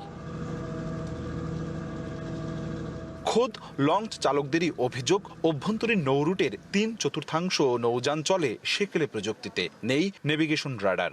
আধুনিক প্রযুক্তি ব্যবহার হাতে গোনা বড় কয়েকটি লঞ্চে, তাও নামে মাত্র। অদক্ষ চালকের পাশাপাশি সবচেয়ে বড় আতঙ্ক রাতে বালু বোঝাই বাল্কহেড। গতিপথের নির্দেশিকা বয়া কার্যত অকার্যকর। ডুবোচর দুর্ঘটনার ঝুঁকি বাড়ায় কয়েক গুণ। ছোট জাহাজগুলোর রাডার নাই, আমরা রাডারে সব কিছু দেখতে পারতে আছি, ওরা তো আর কিছু দেখতে পারতে আসে না। ওরা মনে করেন আউলা ফাতালি আয়া আমার সামনে রানিং জাহাজের সামনে আয়া মেরে দিল। বিআইডব্লিউটিএ মানে ডিজি শিপিং যাতে এই দিকে নজর দেয় যে কার রিক্রুটমেন্ট আছে না আছে এগুলো জানি যাচাই বাছাই করে দেখে, তাহলে মানে অ্যাক্সিডেন্টের ঝুঁকিটা একটু কমবে। সড়ক পথে যত উন্নতি হয়েছে, আমাদের নদী পথে ততটাই অবনতি হয়েছে। বয়া বাতি মাতনি এগুলো কিছু নাই বললেই চলে। বর্ষা মৌসুম তো আছেই, শীতে নাব্য সংকট, ঘন কুয়াশায় নদীপথ হয়ে ওঠে আরো বিপজ্জনক। তার উপরে যাত্রী সংকটে লঞ্চ ব্যবসায় ধস, দাবি মালিকদের। সর্বদিক থেকে প্লাস মাইনাস করলে লাভেও নাই লসেও নাই। নৌপথে এখন যে কটা লঞ্চই আছে তাদের একেবারে লেটেস্ট মডেলের রাডার স্থাপন করা অত্যন্ত জরুরি। এদিকে এক একটি নৌ দুর্ঘটনার পর তদন্ত কমিটি হলেও তার সুপারিশমালা আর বাস্তবায়ন হয় না বলে ক্ষোভ নাম প্রকাশে অনিচ্ছুক সরকারি কর্তাদেরই। আর লোকবল ও প্রযুক্তিগত সংকটের দোহাই দিয়ে ব্যবস্থার প্রতিশ্রুতি সংশ্লিষ্টদের। বিভিন্ন নৌপথে এগুলো যেন অবৈধভাবে চলাচল করতে না পারে সেজন্য আমরা কোস্টগার্ড, তারপরে নৌ পুলিশকে চিঠির মাধ্যমে জানিয়ে দিয়েছি। তাছাড়া আমরা বিভিন্ন সময় মোবাইল কোর্টের পরিচালনার মাধ্যমে নিয়মের মধ্যে আসার জন্য রাতে যেন চলাচল না করতে পারে আমরা সেই ব্যবস্থা গ্রহণ করছি। কিছু সীমাবদ্ধতাও আছে, যে প্রযুক্তিগত যে অ্যাডভান্সমেন্টটা পৃথিবী এগিয়েছে সেই জায়গাটাতে আমরা বাংলাদেশ অথবা এখনো অতটা কোপ আপ করতে পারিনি। আমাদের যে ফিজিক্যাল লেবারটা আছে এটাকে দিয়ে আমরা আমাদের নিয়মিত নৌটহল চলমান আছে। তথ্য বলছে বরিশাল বিভাগের 89টি নদ নদীর মধ্যে 42টি নদীর 692 কিলোমিটার এলাকায় ডুবোচরের কারণে স্বাভাবিক চরিত্র হারাচ্ছে নদীগুলো। অপূর্ব অপু, সময় সংবাদ, বরিশাল। মৃদু থেকে মাঝারি শৈত্যপ্রবাহ অব্যাহত রয়েছে। বিস্তারিত জানাতে সিরাজগঞ্জের বাজার স্টেশন মোড়ে আছেন সহকর্মী রিঙ্কু কুণ্ডু এবং চুয়াডাঙ্গা বড়বাজার এলাকায় মাহফুজ মামুন। সরাসরি প্রথমে যাচ্ছি রিঙ্কুর কাছে। রিঙ্কু, গত কয়েকদিন ধরে কিন্তু সিরাজগঞ্জের উপর দিয়ে তীব্র ঠান্ডা অনুভূত হচ্ছে। সেই ঠান্ডার সাথে বইছে হিমেল বাতাস। এ কারণে কিন্তু অনেকটাই বিপর্যস্ত যমুনা পাড়ের এই জেলা সিরাজগঞ্জের জনজীবন। আমরা গত কয়েকদিন ধরে যেটি দেখছি যে তীব্র ঠান্ডা রয়েছে, পাশাপাশি কুয়াশাচ্ছন্ন ছিল, কিন্তু আজকে যদি বলি আজকে কুয়াশা নেই, কুয়াশার পরিমাণ অনেকটাই কম, কিন্তু ঠান্ডার যে অনুভব সেটি কিন্তু অনুভব হচ্ছে এবং ঠান্ডার সাথে যে বাতাস বইছে সেই বাতাস কিন্তু রয়েছে। বিশেষ করে যদি বলি যে সকালে এবং সন্ধ্যার পর অর্থাৎ বিকেলের পর থেকে কিন্তু ঠান্ডাটা বেশি অনুভূত হচ্ছে এবং এতে যে কর্মজীবী এবং শ্রমজীবী যারা খেটে খাওয়া মানুষেরা রয়েছে তাদের মধ্যে কিন্তু অনেকটাই আসলে বিপর্যয় নেমে এসেছে। তারা যেটি বলছে যে তাদের কাজকর্ম অর্থাৎ খেটে খাওয়া মানুষ যারা নিয়মিত যারা কাজে বের হয় তাদের কিন্তু আসলে কাজ করে অনেকটাই অসুবিধা হচ্ছে বলে তারা আমাদেরকে জানিয়েছে। এদিকে এই যে ঠান্ডার কারণে কিন্তু ঠান্ডাজনিত যে রোগবালাই সেটি কিন্তু প্রাদুর্ভাব পেয়েছে। আমরা দেখেছি যে সিরাজগঞ্জের 250 শয্যা বিশিষ্ট যে হাসপাতাল রয়েছে, পাশাপাশি অন্যান্য উপজেলা যে হাসপাতাল কমপ্লেক্স গুলো রয়েছে সেই হাসপাতালগুলো থেকে আমরা দেখছি যে ঠান্ডাজনিত নানা রোগে আক্রান্ত হয়ে শিশুরা এবং বৃদ্ধরা কিন্তু আসলে বেশি ভর্তি রয়েছে এবং এই সকল আমরা যেটি দেখেছি শিশু ওয়ার্ডগুলোতে ধারণ ক্ষমতার চেয়েও কিন্তু কয়েক গুণ রোগী বেশি থাকছে এবং চিকিৎসকরা কিন্তু আসলে এই যে চিকিৎসা সেবা দিয়ে অনেকটা আসলে হিমশিম খাচ্ছে। তার পাশাপাশি আমরা দেখছি যে বহির্বিভাগে প্রতিদিন শত শত রোগী কিন্তু ঠান্ডাজনিত নানা রোগে আক্রান্ত আসলে তারা কিন্তু চিকিৎসা নিচ্ছে এবং আমরা যেটি দেখছি যে ভোর থেকে কিন্তু আসলে মানুষের চলাচল অনেকটাই কম, কারণ ঠান্ডা জন্য কিন্তু মানুষ অনেকটাই আসলে সকালের দিকে কম বের হচ্ছে। আমরা যদি বলি যে আজকের যে তাপমাত্রা, অর্থাৎ সিরাজগঞ্জের বাঘাবাড়ি আঞ্চলিক আবহাওয়া অফিসের তথ্য অনুযায়ী আজকের তাপমাত্রা 10.7 ডিগ্রি সেলসিয়াস। আজকে তাপমাত্রা কিছুটা বেড়েছে, তবে গত কয়েকদিন আমরা দেখেছি যে আসলে তাপমাত্রা আসলে 10-এর নিচে আসলে ছিল। তবে এই যে ঠান্ডার কারণে কিন্তু অনেকটা বিপর্যস্ত, বিশেষ করে সিরাজগঞ্জের চরাঞ্চলের যে মানুষগুলো রয়েছে তাদের আসলে বিপর্যস্ত হয়ে পড়েছে, তাদের কিন্তু শীত বস্ত্রের প্রয়োজন দেখা দিচ্ছে। কিন্তু জেলা প্রশাসনের পক্ষ থেকে আমরা দেখছি যে প্রতিদিনই কিন্তু অর্থাৎ শীত বস্ত্র বা কম্বল যদি বলি সেটা কিন্তু আসলে বিতরণ করা হচ্ছে, তবে সেটি কিন্তু আসলে প্রয়োজনের তুলনায় অনেকটাই কম বলছে সাধারণ মানুষ। তো এই ছিল সিরাজগঞ্জ থেকে আমার কাছে ঠান্ডার সবশেষ খবর। আমরা চলে যাচ্ছি চুয়াডাঙ্গার খবর জানাতে, সেখানে রয়েছে আমাদের সহকর্মী মাহফুজ। টানা 2 সপ্তাহ চুয়াডাঙ্গার উপর দিয়ে মৃদু থেকে মাঝারি শৈত্যপ্রবাহ অব্যাহত রয়েছে। শৈত্যপ্রবাহ অব্যাহত থাকার কারণে জনজীবনে শীত অনুভূত হচ্ছে বেশি। হিমেল বাতাস আর কুয়াশার কারণে চুয়াডাঙ্গাতে জনজীবনে শীত বেশি অনুভূত হচ্ছে। সবচেয়ে বেশি বিপাকে রয়েছে খেটে খাওয়া এবং ছিন্নমূল মানুষগুলো। তারা চরম ভোগান্তির শিকার হচ্ছেন প্রতিনিয়তই। দুর্ভোগ তাদের যেন নিত্যদিনের সঙ্গী হয়ে দাঁড়িয়েছে। হিমেল বাতাসের কারণে বেশি শীত অনুভূত হচ্ছে জীবনে, আর ঘন কুয়াশা থাকার কারণেই হচ্ছে শীত এবং দৃষ্টির সময় অনেকটাই হ্রাস পেয়েছে। মানুষ প্রয়োজন ছাড়া ঘরের বাইরে বেরোচ্ছে না শীতের কারণে। ভোরে হচ্ছে কাক ফাটা ভোরে যারা কর্মজীবী মানুষ আছেন তারাই হচ্ছে বের হচ্ছেন কাজের সন্ধানে, এছাড়া অন্য কেউ আর সড়কে তেমন একটা মানুষের উপস্থিতি নেই। আজ সকাল 6টায় চুয়াডাঙ্গায় সর্বনিম্ন তাপমাত্রা রেকর্ড করা হয়েছে 8.8 ডিগ্রি সেলসিয়াস। বাতাসের আর্দ্রতা ছিল 94%। তাপমাত্রা হচ্ছে প্রতিদিনই ওঠানামা করছে 6 থেকে 10 ডিগ্রির ভেতরে। এই কারণেই হচ্ছে জেলাতে হচ্ছে শীত বেশি অনুভূত হচ্ছে। দিনের এবং রাতের তাপমাত্রা প্রায় কম থাকার কারণেই হচ্ছে জনজীবনে বেশি শীত অনুভূত হচ্ছে। চুয়াডাঙ্গাতে আমি দেখেছি যে যানবাহনগুলো সড়কে চলাচল করছে হেডলাইট জ্বালিয়ে চলাচল না করলে দুর্ঘটনা ঘটার সম্ভাবনা রয়েছে যে কোনো সময়।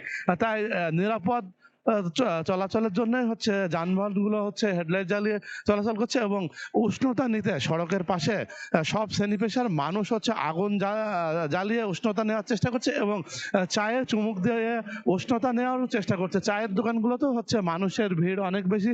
চুয়াডাঙ্গা আবহাওয়া অফিসের সাথে কথা বলেছি, তারা জানিয়েছেন যে আরো কয়েকদিন জেলায় তাপমাত্রা হ্রাস পেতে পারে এবং তাপমাত্রা কম থাকার কারণেই হচ্ছে শীত বেশি অনুভূত হচ্ছে জনজীবনে।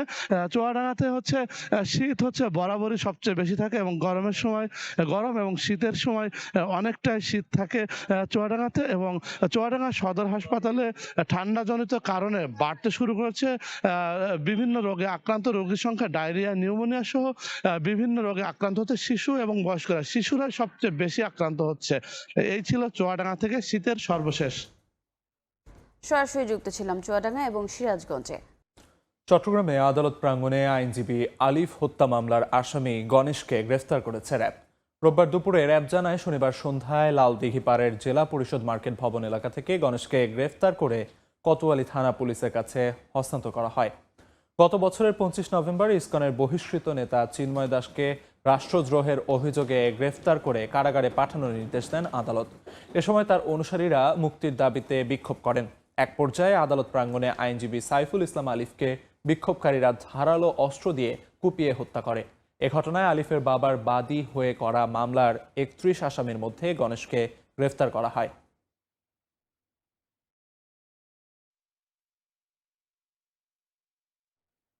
ঝিনাইদহে মাটি খোঁড়ার সময় দুটি অবিস্ফোরিত গ্রেনেড উদ্ধার করা হয়েছে। পুলিশ জানায় রোববার দুপুরে সদর উপজেলার বড় গড়িয়ালা গ্রামের বাবু মিয়ার নতুন বাড়ি নির্মাণের কাজ করছিলেন শ্রমিকরা। এ সময় মাটির নিচে দুটি গোলাকার ধাতব বস্তু দেখে স্থানীয় নলডাঙ্গা থানায় খবর দেয় তারা। পরে পুলিশ ঘটনাস্থলে এসে ধাতব বস্তু দুটিকে গ্রেনেড হিসেবে শনাক্ত করে উদ্ধার করে।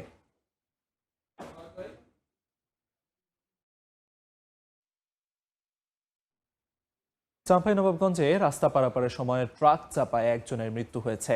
রোববার সকালে শিবগঞ্জের সোনা মসজিদ বলিয়াদিঘি মধ্যবাজার এলাকায় রাস্তা পার হচ্ছিলেন কাদির আলী। এ সময় ভারত থেকে আসা একটি ট্রাক বোঝাই পণ্য বোঝাই ট্রাক তাকে চাপা দেয়। এতে ঘটনাস্থলেই মারা যান কাদির। এ ঘটনায় চালক সহ ট্রাক আটক করে পুলিশে সোপর্দ করেন স্থানীয়রা। আটককৃত চালকের বাড়ি পশ্চিমবঙ্গের মালদা জেলার সুখনগর গ্রামে। পটুয়াখালীতে নিখোঁজের 3 দিন পর খাল থেকে উদ্ধার হয়েছে যুবকের মরদেহ। রোববার দুপুরে কলাপাড়ার মধুখালীর সাপুরিয়া খাল থেকে ফেরদৌস মুন্সির মরদেহ উদ্ধার করা হয়। খালের পাশে নতুন করে মাটি কাটা দেখে সন্দেহ হয় স্থানীয়দের। মাটি সরালে সেখানে পাওয়া যায় গলায় রশি পেঁচানো ফেরদৌসের মরদেহ। লাশ দেখে খবর দেওয়া হয় থানায়। ঘটনাস্থলে পৌঁছে মরদেহ উদ্ধার করে পুলিশ। গত 8 জানুয়ারি রাতে বাড়ি থেকে বের হয়ে নিখোঁজ হন ফেরদৌস। বিভিন্ন স্থানে খোঁজাখুঁজি করেও মেলেনি সন্ধান। বিষয়টি তদন্ত করছে পুলিশ।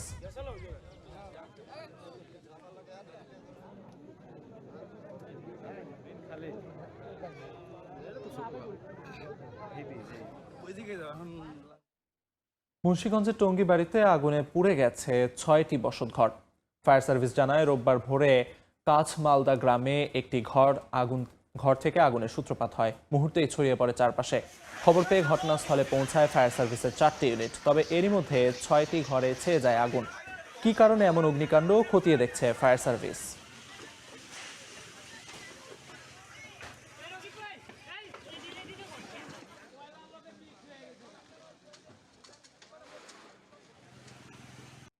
নারায়ণগঞ্জের রূপগঞ্জের পূর্বাচল বাণিজ্য মেলায় হারিয়ে যাওয়া 3 শিশুকে উদ্ধার করা হয়েছে। বর্তমানে তারা সমাজসেবা অধিদপ্তরের হেফাজতে রয়েছে।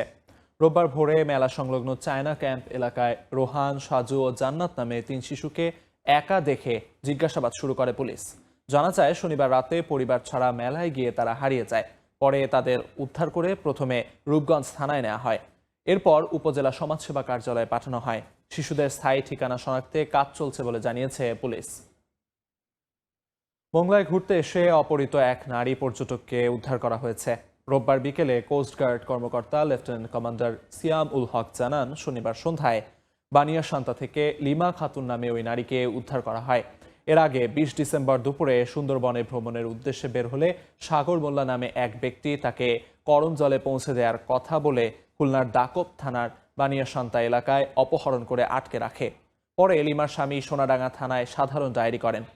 শনিবার সন্ধ্যায় ভুক্তভোগীর স্বামী স্থানীয় এক ব্যক্তির সহায়তায় লিমাকে উদ্ধারের চেষ্টা করলে মোংলা বাসস্ট্যান্ড এলাকায় তাদের ফের আটক করে সাগর মোল্লা। পরে খবর পেয়ে পুলিশ এসে উদ্ধার করে অপহরণকারীকে আটক করে।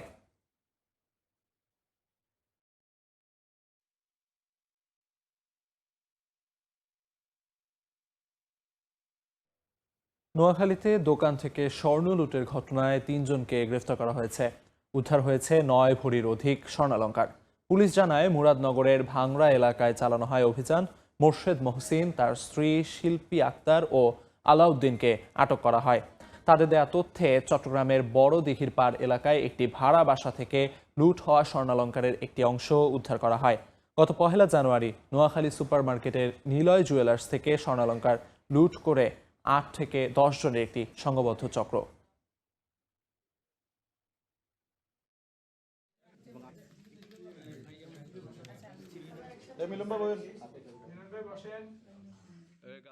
ইরানে সরকার বিরোধী বিক্ষোভে 5 শতাধিক ব্যক্তি নিহতের পর দেশটিতে সামরিক হস্তক্ষেপের পরিকল্পনা করছে যুক্তরাষ্ট্র।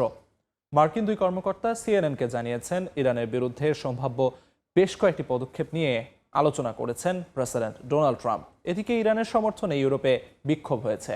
চলমান সহিংসতায় নিরাপত্তা বাহিনীর সদস্যসহ শহীদদের স্মরণে 3 দিনের শোক ঘোষণা করা হয়েছে।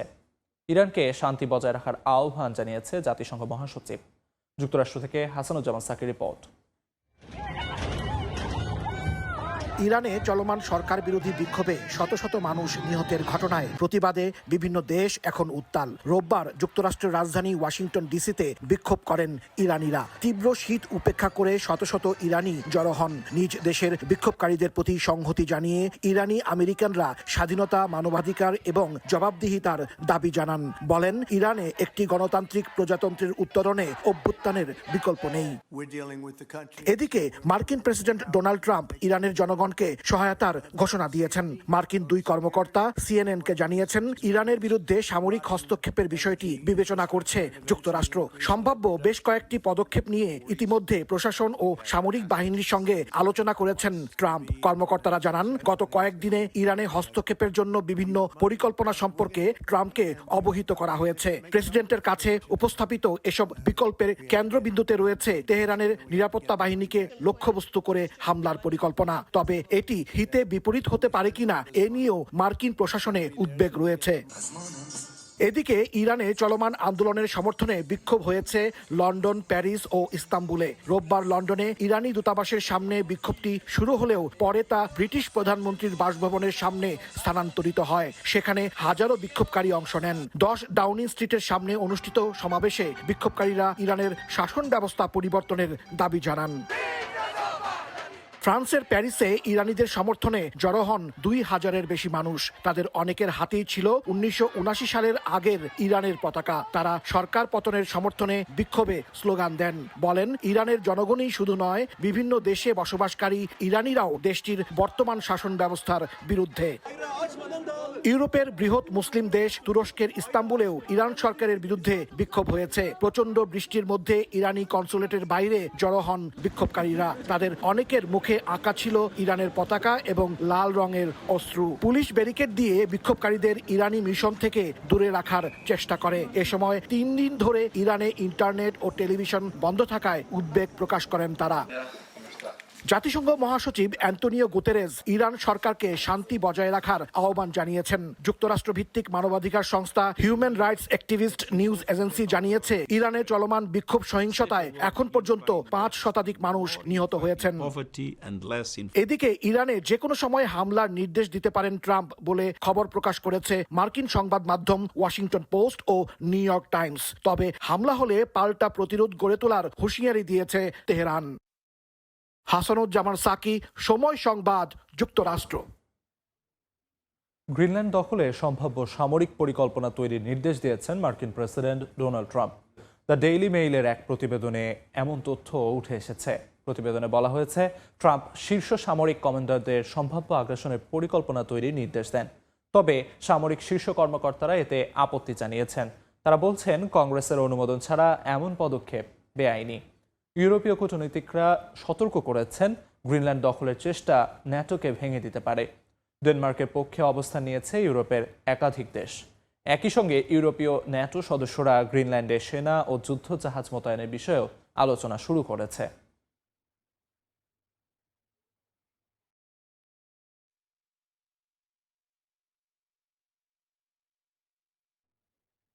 ইরানে যুক্তরাষ্ট্রের সম্ভাব্য হস্তক্ষেপের ইঙ্গিতে সর্বোচ্চ সতর্কতা অবলম্বন করছে ইসরায়েল।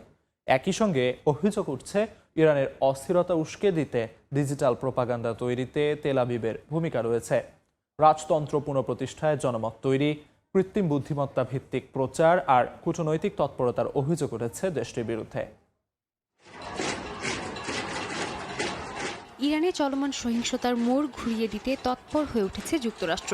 ঘন ঘন হুঁশিয়ারি দিয়ে মার্কিন প্রেসিডেন্ট ডোনাল্ড ট্রাম্প বলছেন, আন্দোলনকারীদের দাবি না মানলে তাদের পাশে গিয়ে দাঁড়াবে ওয়াশিংটন। এ অবস্থায় যুক্তরাষ্ট্রের সম্ভাব্য যে কোনো হস্তক্ষেপ নিয়ে ইসরায়েল সর্বোচ্চ সতর্ক অবস্থানে রয়েছে বলে জানায় ইসরায়েলি 3টি সূত্র। তবে বাস্তবে এই সর্বোচ্চ সতর্কতার অংশ হিসেবে কি কি পদক্ষেপ নেওয়া হচ্ছে সে বিষয়ে কিছু জানাননি তারা। এর মধ্যে ইরানে অস্থিরতা উস্কে দিতে ইসরায়েলের একটি সুসংগঠিত ডিজিটাল প্রোপাগান্ডা নেটওয়ার্ক কাজ করছে এমন অভিযোগ সামনে এসেছে। কানাডার টরন্টো বিশ্ববিদ্যালয়ের সিটিজেন ল্যাব এবং দ্য মার্কার ও হারেৎজের অনুসন্ধানের ভিত্তিতে প্রকাশিত প্রতিবেদনে দাবি করা হয়, ইসরায়েল সরকারের পরোক্ষ অর্থায়নে কৃত্রিম বুদ্ধিমত্তা ব্যবহার করে পারস্য ভাষায় খামেনি প্রশাসনের বিরুদ্ধে প্রচারণা চালানো হচ্ছে, যার লক্ষ্য নির্বাসিত যুবরাজ রেজা পাহলেভির পক্ষে জনমত তৈরি ও বর্তমান শাসন ব্যবস্থার বিরোধিতা জোরদার করা। অনুসন্ধানে বলা হয়, ভুয়া অ্যাকাউন্ট ও ডিপফেক ভিডিও দিয়ে হামলার খবর ছড়ানো, এমনকি উস্কানিমূলক পরামর্শও দেওয়া হচ্ছে। 2023 সালে রেজা পাহলেভির ইসরায়েল সফরের পর এই প্রচার তীব্র হয়। তবে বিশ্লেষকদের মতে ইসরায়েলের প্রকাশ্য সমর্থন উল্টো খামেনি সরকারের বিদেশি ষড়যন্ত্র বয়ানকে শক্তিশালী করছে। নেতানিয়াহু এর মধ্যেই সতর্ক করে বলেছেন, ইরান হামলা চালালে পরিণতি হবে ভয়াবহ। সাদিয়া তাসনিম, সময় সংবাদ। গাজায় ইসরায়েলি হামলায় 3 ফিলিস্তিনি নিহত হয়েছেন এবং আহত হয়েছেন 9 জন। পাশাপাশি রাফা, খান ইউনিস ও গাজা সিটি সহ বিভিন্ন এলাকায় নেতানিয়াহু বাহিনীর হামলা অব্যাহত রয়েছে। গাজায় ত্রাণ সীমিত থাকায় মানবিক সংকট আরও তীব্র হয়েছে। ইসরায়েলি হামলায় পুরো গাজা যেন ধ্বংসের মুখে। অনাহার এবং ধ্বংসস্তূপে জর্জরিত নিরীহ ফিলিস্তিনিরা। প্রতিদিনই নারী, শিশুসহ প্রাণ হারাতে হচ্ছে বহু ফিলিস্তিনিকে। স্থানীয় সময় রোববার গাজা সিটির জাইতুন, তুফা এবং জাবালিয়া শরণার্থী শিবিরে হামলা চালায় ইসরায়েলি সেনারা। ঘটে হতাহতের ঘটনা। পাশাপাশি দফায় দফায় আক্রমণে রাফা, খান ইউনিস, জাবালিয়া ও গাজা সিটি সহ বিভিন্ন এলাকায় নেতানিয়াহু বাহিনীর তাণ্ডব চলমান রয়েছে বলে জানায় কাতার ভিত্তিক গণমাধ্যম আল জাজিরা। ইসরায়েলি অবরোধের কারণে ত্রাণ ও নির্মাণ সামগ্রী প্রবেশ সীমিত রয়েছে গাজায়। বেশিরভাগ শরণার্থীকে অনাহারে দিন পার করতে হচ্ছে। ত্রাণ শিবিরে ৮০% ভবন ক্ষতিগ্রস্ত বা ধ্বংস হওয়ায় তাঁবু ও ঘর ভেঙে যাওয়ার শঙ্কা দেখা দিয়েছে। এই অবস্থায় জরুরি ব্যবস্থা নিতে আহ্বান জানিয়েছে গাজা নাগরিক প্রতিরক্ষা বিভাগ।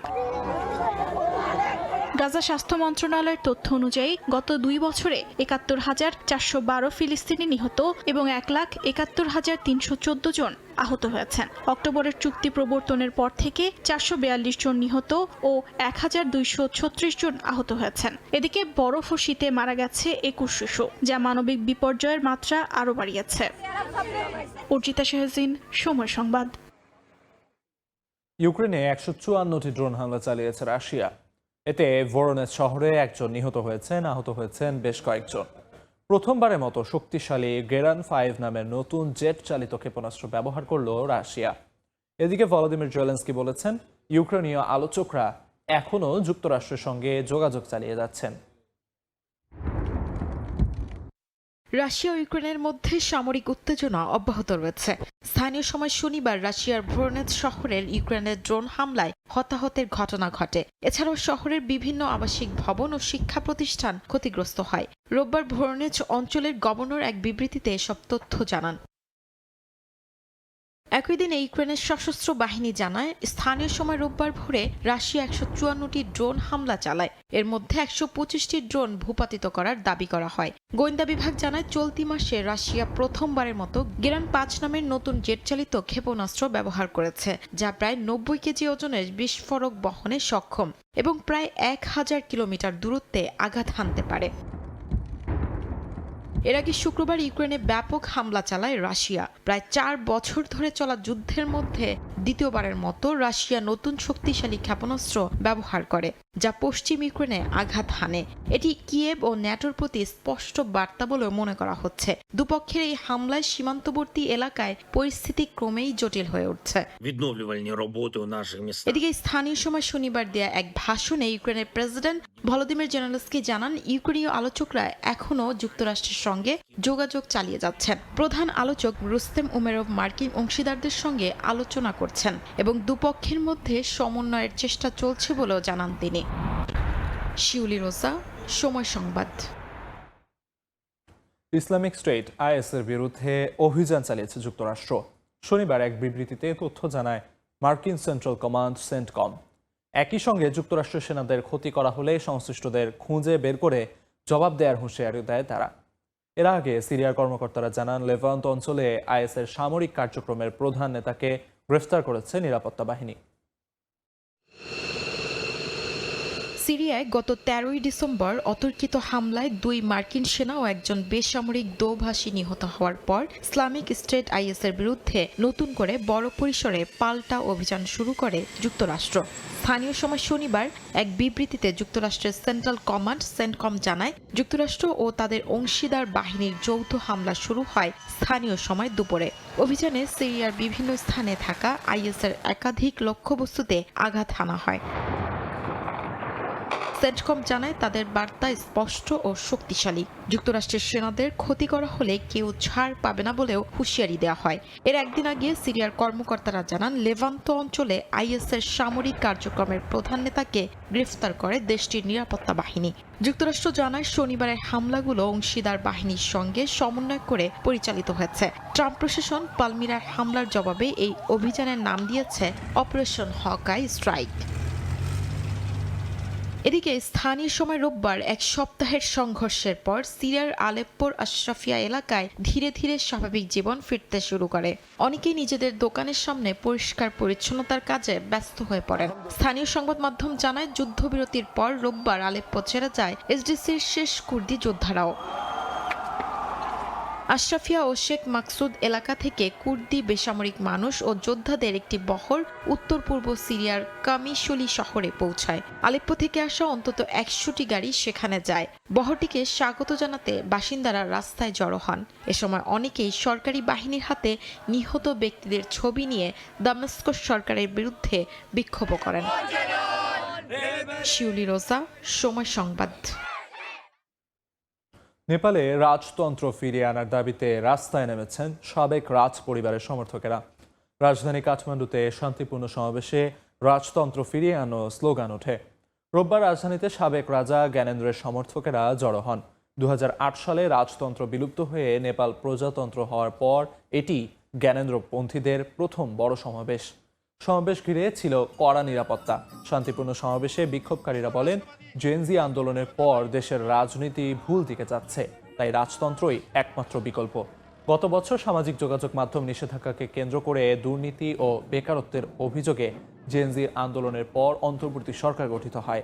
সুশীলা কার্কির নেতৃত্বাধীন সরকার মার্চে নির্বাচনের ঘোষণা দিয়েছে।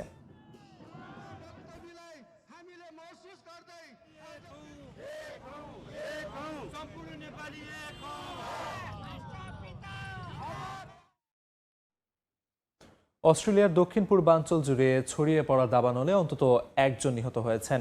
পুড়ে গেছে প্রায় 300 বাড়ি ও স্থাপনা। অন্তত 32টি আলাদা দাবানলে 3,80,000 হেক্টর বনভূমি পুড়ে গেছে। অস্ট্রেলিয়া থেকে SM আমিনুল রুবেলের রিপোর্টে বিস্তারিত।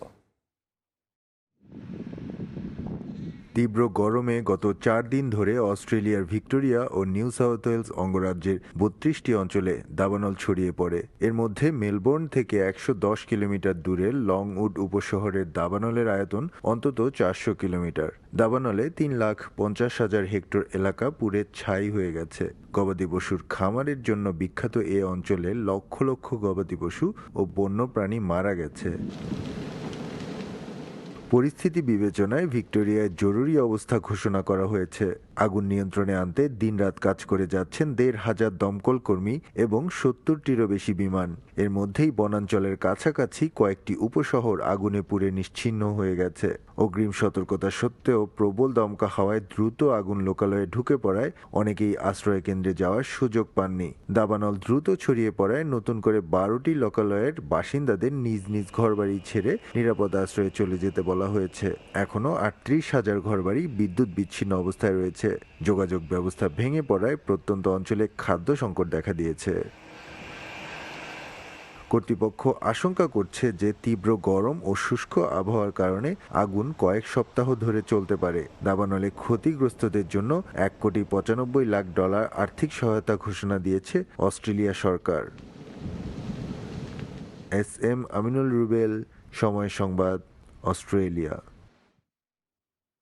হাওয়াইয়ের কিলাওয়াতে আবারও আগ্নেয়গিরির অগ্নুৎপাত শুরু হয়েছে। স্থানীয় সময় রোববার এই অগ্নুৎপাত শুরু হয়।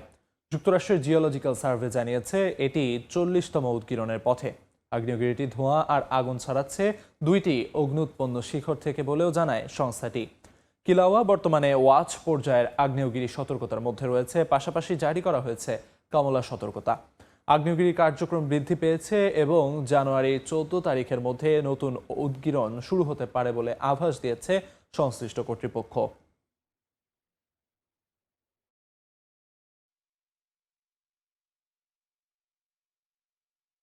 এ পর্যায়ে শীর্ষ সংবাদগুলো জানিয়ে দিচ্ছি আরেকবার। গণভোট নয়, শুধু জাতীয় নির্বাচন পর্যবেক্ষণ করবে ইইউ। লেভেল প্লেইং ফিল্ড নিশ্চিতে বাহিনীগুলোর শক্তিশালী ভূমিকা প্রত্যাশা। কোনো দলকে বিশেষ সুবিধা দিচ্ছে না সরকার।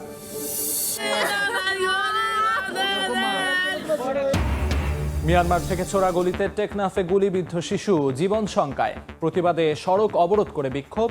সীমান্তে নিরাপত্তা জোরদার। বিজিবির অভিযানে আটক 53। নির্বাচনী ডামাডোলের মধ্যে জাল টাকার বিস্তার নিয়ে চিন্তা। মূল্যস্ফীতির লাগাম টেনে অর্থনীতিতে গতি আনার চেষ্টাও ব্যর্থ হওয়ার শঙ্কা। নজরদারি বাড়ানোর তাগিদ। ডিলার ডিস্ট্রিবিউটারের কাছ থেকে গ্যাস কিনতে পারছি না। 1300 টাকা সরকারি রেট, এখন বর্তমানে 2500 টাকা আমরা গ্যাস পাচ্ছি না। এখন কেন এত দাম বাড়তেছে, এখন এটা দেখার তো কেউ না। রান্নাঘর থেকে ফিলিং স্টেশন, মিলছে না চাহিদার অর্ধেক এলপিজিও। ঋণপত্র খোলা ও আমদানি জটিলতায় নজিরবিহীন সংকট। আগামী সপ্তাহ থেকে পরিস্থিতি স্বাভাবিক হওয়ার আশা।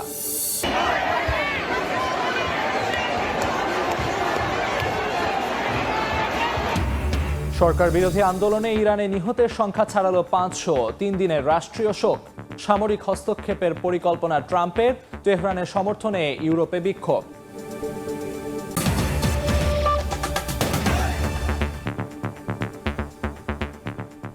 এই ছিল ভোরের সময়। সকালের সময়ের সঙ্গে থাকবেন রোজা চৌধুরী। ধন্যবাদ আলিফ। সকালের সময় নিয়ে আসছি কিছুক্ষণ পর, সঙ্গে থাকুন সময়ের।